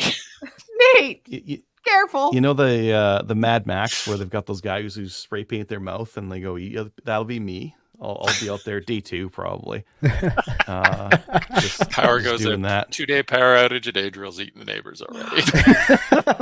He's not even on a generator gas yet. Yeah, I'll still have fresh fruit, but yeah, I'll be out cannibalizing people. And the dog's last. When I run out of people, the dog comes up. Anyways, I think I'm out of gun stuff. So why don't we get into? You had a main topic idea, Dustin, for us to like name a gun that someone else is. I did. Embodying. So my main topic for tonight, I would like, and we'll do it by committee, I suppose. What gun does each of the hosts embody in our feelings? I have a little list that I was writing down for all of y'all. Yeah. Oh, really? Yeah. Well, just thinking about just things, and I don't know if you guys have thoughts about what kind of guns each of you kind of feels like you maybe embody a little bit. Well, I know there's can't say I've ever thought of it with everyone. Really, you never thought about this? Is this like one of those? Is this like one of those Facebook things? Which animal are you? No. And it turns out it's all of our password hints. Yeah, it's probably all my password hints, to be honest. I like this. So all right, I'm gonna just spit out some of mine, and these are kind of basic, but this is how I feel.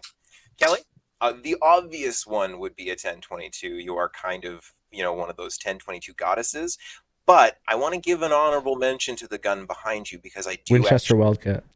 I would like to give an honorable mention to the Styrog behind you because you've got some European heritage. You're super reliable, extra cool, and you come in kind of like a small but lethal package. So that's my that's how this game is supposed to go. So that's what I think about Kelly, and it's not just because I've been staring at that picture behind you for years, but we got to get some more pictures behind you. But yeah, that's what I think for Kelly.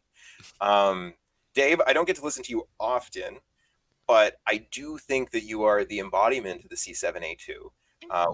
When I see you on anytime I see post on Facebook, anything like that, that's you just kind of you give those feels of, again, that like robust, reliable service rifle kind of deal that I don't know. That's those are, again, my kind of feels. When I think Dave, I think C7.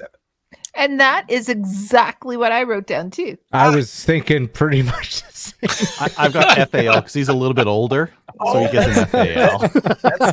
Hey, I'm post foul. Thank you. Sorry, no. You get the L1A1. I do actually have a Colt Canada, so yeah, good choice. I like that. I like that.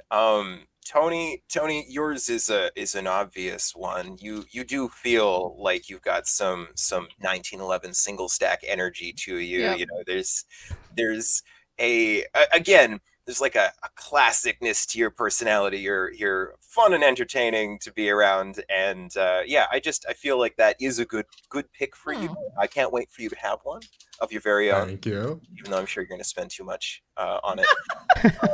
Nah, I'll be conservative on the first one. Liar. Get a Nork. Yeah, that's what I said. I tried one. I tried Dave, Diversity Dave's. And first, I almost broke it. Second, it almost cut me. So I guess no.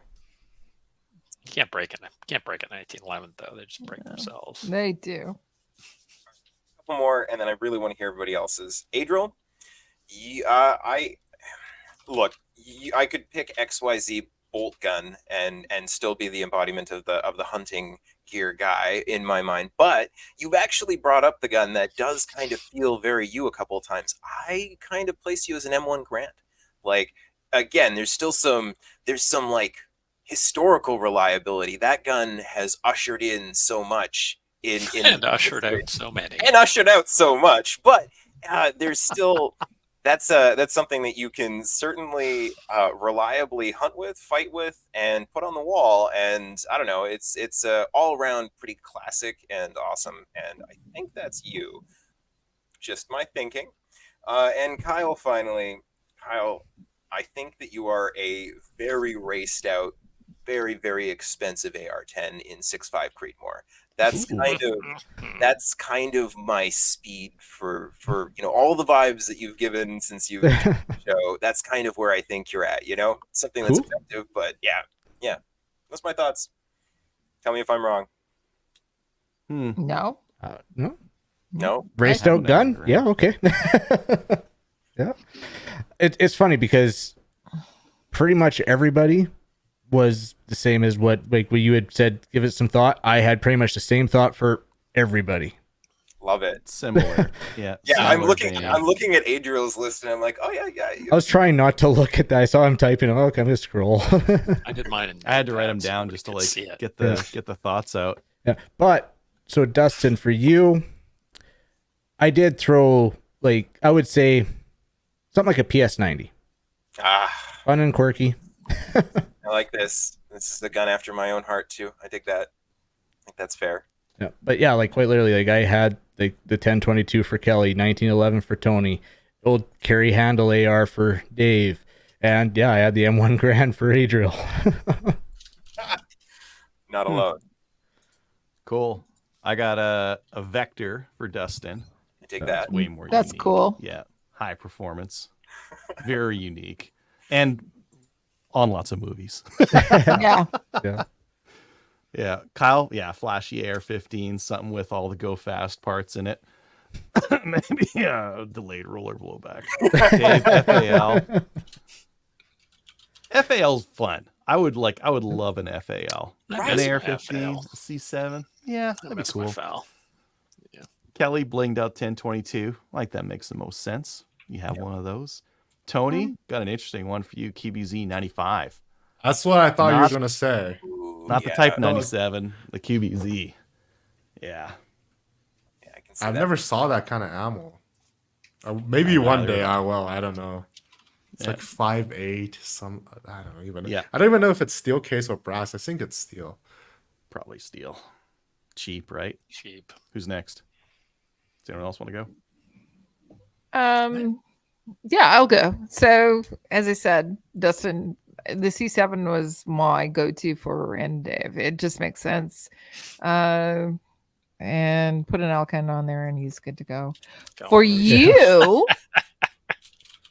I had the Chiappa, the Rhino, but with with the blue, that's multi unicorn. I just about bought it. You have no idea how close I was to owning that gun. Oh, that makes me and happy. 357 Magnum. It's like amaze balls to shoot, and it's so much fun, and it's colorful. It's got a personality. That's you. Aw, that's the Nebula, by the way. The model in particular. Yeah, that's an excellent pick. Thank you. You're more than welcome. I was gonna with Adriel is something he's dependable, he's reliable. I actually did think more of the so again, dependable, reliable. He's actually got a little bit of quirkiness to him as well. So something along the lines of whether it's a Mauser or whether it's a Grand or it's something that's just that's reliable. Lee Enfield 303. Not a there Mauser. You go. Yeah. Well, anyways, and then Kyle is just straight through and through. He's got race guns, so I actually think that he has to be either, he's just abandoned us royally. So it's an AR-10 or A-15, AR-15. So and just blinged out to the max and everything that you can put on it. And, doctored up and everything, because he out of all of us, he's the only one that can shoot it. So, and then Tony, okay. So Tony, I think that going back to the basics, because you love of firearms is just, infectious. And I know that we as Slamfire, we've all purchased the Ruger Wrangler, but you need to purchase one because it's going back to actually just who you are, and getting from my perspective is that you're part of the team. But you're also somebody who loves until you get a Wrangler, right? But you're also somebody who really likes historical and going back into and period, but that's what started you, and I think that's what started your love of firearms too. Why did you have to buy a single action revolver? At least buy a double action. It's a requirement. If you're going to be on Slamfire Radio, you have to have one. We even have a logo. I do. Wow. So Ruger Wrangler, there you go. There you go. I'll put that on the list of things I should buy. Yep. Yeah. Tony, we got to hear yours. What do you think? I think everything is pretty correct. I strongly agree with Dave's C7. I think you had a story with it. Didn't you win something from Cole and then you bought a Cole? Was that money or something? Oh, I wanted a match. I won $500 cash from Colt Canada, so I spent it on a Colt Canada. So they got their money back. And then I had an L-can that I'd bought years ago, so I have a C7. Were they a surplus L-can. Or? Yeah, it's the surplus, the scratch and dent. Although the one I got had no scratch and dents on it until I got it, but it was the Colt Canada IURs, which is the most accurate semi-automatic rifle I've ever owned. It's a tack driver. I love that thing. Oh, the dog was here. Hello, distracted. And I definitely agree with Kyle's race gun. See your dog, and I'll raise you a cat. Yeah, there you go, black cat. Isn't there something about say in Chinese or English? I thought it's in English that a black cat brings fortune or something. Yeah, it's English too. They bring nothing but good luck. They're lovely little. But I really want to put Kyle with a shotgun because his history of racing with shotguns, but I don't know which one. M2. Probably the M2. Yeah, that's probably more accurate. And I think Dustin's the PS90 is good, but I want to say has to be a short barrel because you can. Yeah. has to Yeah, I be guess the more P90 than PS90. more- yeah. Well, maybe not full auto. Well, You I can. don't know. Maybe you can. Maybe you can. For Adriel, for some reason, I don't know why. It's his video that I've watched basically all of his videos, and I know some things that kind of draw me more into his channel, including the SS211. But for some reason, the name Adriel just stuck with the Savage 99, and I don't understand why. It's just in my brain. It's just Yeah. Adriel Cool Savage gun. 99. Yeah. Don't know what to give Kelly though. I really want to say the AUG just because it's what I see Sitting the there. most often. It's just that, but she obviously instruct Maple Seed a lot and Tiny Toy. No, I should put the Wildcat on there because that's the gun she measures the most. But no, I need to learn to embrace the Wildcat.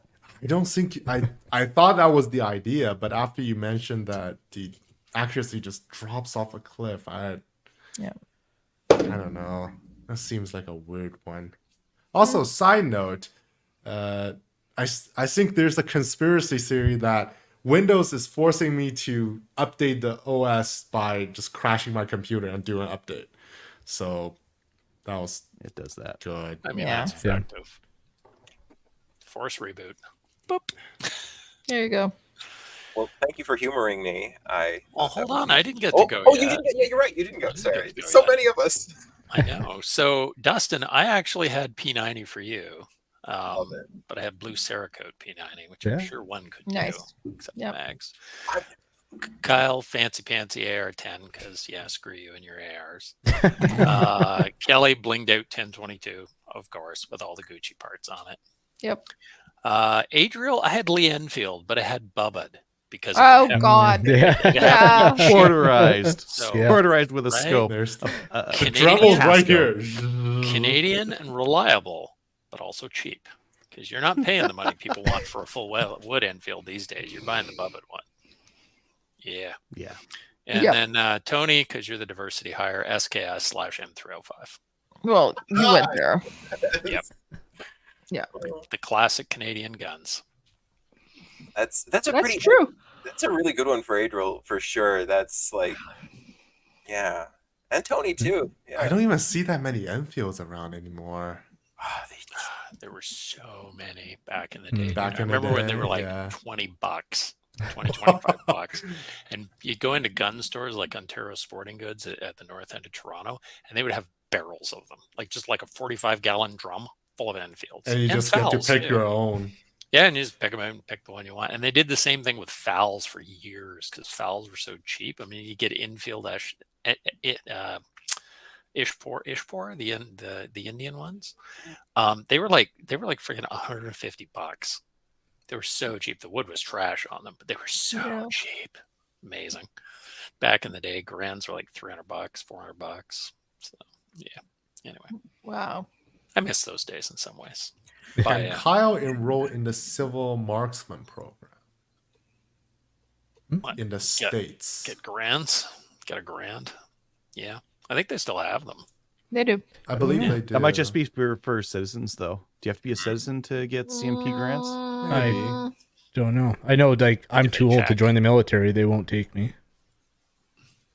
Oh, Does yeah. that mean you can't be a civil? I haven't even somebody looked into marksman? it, so.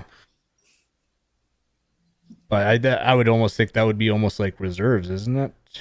No. No? I No. don't. Well, No, it's not. The idea is to get Maybe. civvy shooting. Yeah. Well, you've got your work for next week, Kyle. There's Research look that. it up. But yeah, Okay. Well, sounds like we're all in agreement. We did the council. That was actually pretty cool on how close we were on our choices. really good. Yeah. It's funny how game. Dustin, you had almost purchased that revolver. I Yeah. literally shout out to International Shooting Supplies. They tried very, very hard to sell me that gun because I came in and looked at it a couple of times. You need to buy it. It's gorge. I've shot it. What gun are several we times. talking about? It's the Nebula edition of the Chiappa Rhino in Rhino. 357. There's a Ah, 6-inch right. barreled version of it, and if I could carry a gun like while I was hunting, I would get a chest rig for that. Like I wanted that super bad, but it was kind of expensive. I already had a couple 357s. $2,000 for a revolver. Yeah, it's like for a revolver that I can't take out into the bush and use it the way I want, right? Yeah. And Ooh, that is pretty. yeah, Right?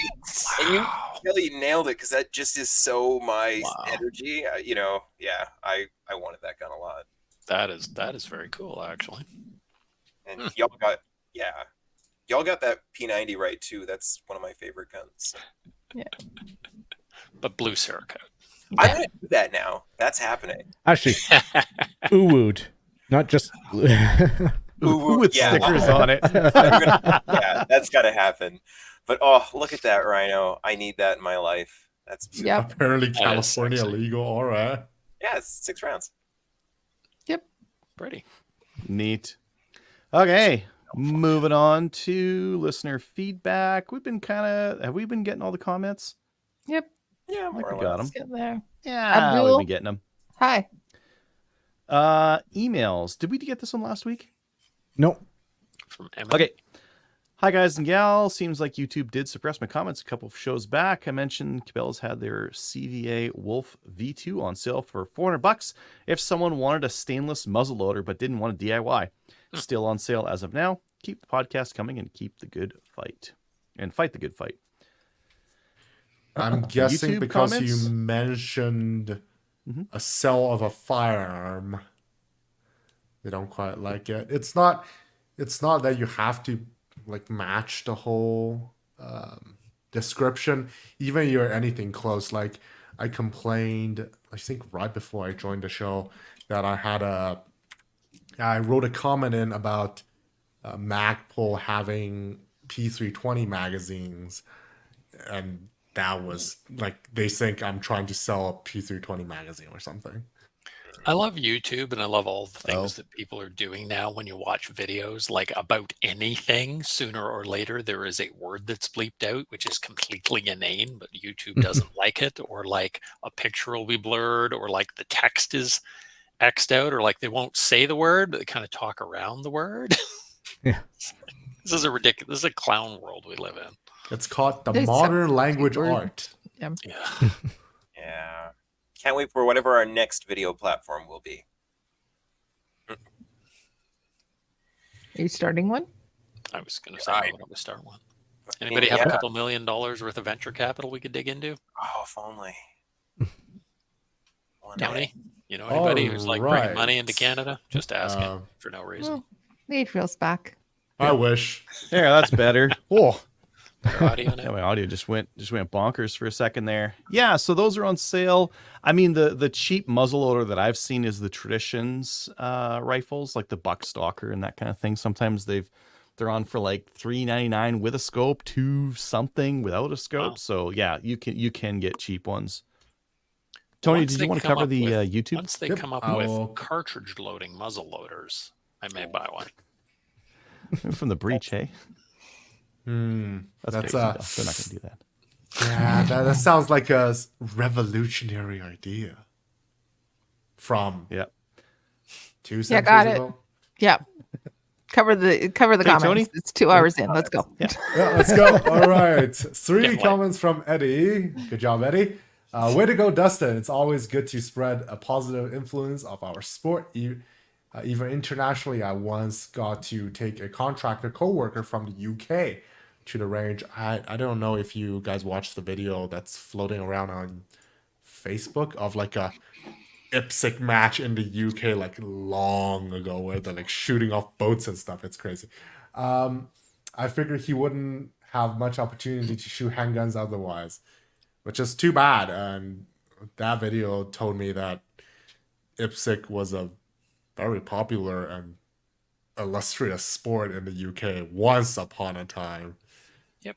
That was kind of fun watch. Eddie, again, for those who are getting old like me, you're not that old, I don't think. You may recall the block has been the official opposition before. Yes, After which is hilarious. Brian Mulroney betrayed us with Bill C-17, the progressive conservatives subsequently were blew out of the next election. He saw the writing on the wall and handed off to Kim Campbell, who was the so-called justice minister that ushered in C-17. The PCs got decimated to 2 seats and lost official party status. Kim Campbell even lost her own seat and will be remembered as one of the shortest serving prime minister ever. Isn't that It was a cluster. less in England? Well, the funny thing about Kim is she got fired from her job, but has done extremely well since then, living off the government, because she got all sorts of patronage appointments. Huh. Okay. She's The done bloc okay. formed official opposition until the Reform Party gained enough seats to become, as Preston Manning said, the official loyal opposition. Made the fate of the current Liberal Party of Canada be the same as the PCs in the 1990s. I did, this is on a separate time, but I did read up on the history of the Conservative Party, and I thought it's kind of interesting where they just went off a freaking cliff, and so did the apparently Liberals a Western more recently. alliance. Ignatieff, when Harper got in, they were down to non-party status. Yeah, it does happen. Probably going to see it again. Yep. Any other comments? Last comment, Fort Scott's tumble upon impact TUI ammo is a few years old. The video I saw on TUI weren't that impressive. In calibrated ballistic gel, the temporary stretch cavity were as big as the ones produced by expanding rounds, but its permanent wound cavity were smaller. Permanent wound cavity is favored by ballistic wound experts after sufficient penetration to reach vital organs. If one were looking for a pass-through shot on game or barrier, a expanding monolithic projectile, for example copper, would be my preference. In the West Coast provinces, it is illegal to hunt with a non-expanding bullet, same in Alberta. There's no exception for tumbling bullets. Penetration. I don't really think there should be. I mean, what my 5.56 FMJ, it tumbles if it impacts at the right velocity, and if it doesn't, it doesn't tumble. Yeah, true. It just rockets right through, or at the wrong angle, rockets right through. Consistent expansion at assorted velocity. I want to hunt deer with a copper 223. Why can't I do that? At least you in Alberta. Come to Ontario. Then stuck in Thunder Bay for another 2 days. That'd be great. Come to Kingston. I'll take you out. Yeah, you can hunt with them. Okay, is that the last comment? Yep, that's the last YouTube comment. Moving on. You can contact us on Discord and Instagram and that kind of thing. I just threw a couple of new photos on our Discord. Cabela's Brown Owls will do that next week. Thanks to our supporters on Patreon and Player. If you'd like to email the show, send an email to slimefireradio@gmail.com. Shout outs and recommendations. Anyone? Yep. I have a shout out for all the Maple Seed instructors that made it out. The Kelly Squared, who flew out from Ontario to make sure that our Lady Seed went well. The ladies for stepping up and doing the POI so that they can get closer to that instructor patch. And that's it for me. You all just fight for who goes Kelly. next. Okay, so I'm going to say exactly what Adriel said. Ditto. And then I'm also going to give a huge shout out to Nate for coming out and saying hello. I'm going to give another huge shout out to J.R. Cox for the lunch and just, allowing us to come shoot at the range. And I am going to give a huge shout out to to Jess Titchler on the second place finish for the Canadian youth team that was in Colorado this past week, and they kicked ass. Nice. So the PRS, so Jess and 3 other youth shooters placed second in the world for PRS shooting. So that's awesome. Yep. Nice. Give a huge shout out to her. So cool. That's it. Tony, looks like you got one. Oh, this one from last week, but I do have a recommendation since we've been talking 1911 so much. Vortex Nation podcast just released the episode on all the various 1911s. There's a discussion about, I believe some of the hosts worked in a retail environment before, and they were talking about veterans saying, "Oh, I want this Colt government." This might not be made by Colt, but it was a government length gun, so that's worth a listen on YouTube. I did say it once, but I want to shout out Scott from International Shooting Supplies. You tried so hard to sell me that gun, and I wish I could have you. That gun's still there? Locked No, away? he sold it like 2 days later. Otherwise, it probably would have come home. Well, with me. when we can buy handguns again, Dustin. Oh, I'm the getting first piece you're picking up. Yep, definitely. Dave? To all my ORA range staff friends, all of our range officers and assorted people that come help us on the range, thank you so much. And thank you for Gavin B for being my range buddy last weekend. It was fun to hang out with you for the day. And to Kelly. See you in 2 weeks, Kelly. Woo! Yay. I get to hang out with all of my peeps. I know. It's going to be a great weekend. Except for Tony. I didn't see you Tony. I didn't get to see you this past week. You're driving If only you were 600 in Calgary. kilometers an hour, like a day. I wouldn't blame that on you. Yeah. We put on 2,000 kilometers in 4 days. Wow. Kelly, come do a Western Canada tour. Come say hi. I will. It's on the plans for next year. We have a spare room. Cool. Just saying. Yay! Okay. All right. Anyone else? Kyle. Unan. All right. Join our Discord server. Watch us on Facebook, YouTube, Twitch, and Player. Join the CCFR, and we'll see you all next week. See Hey, you everyone. next week. Bye. Good night. Good night, everyone. Good night.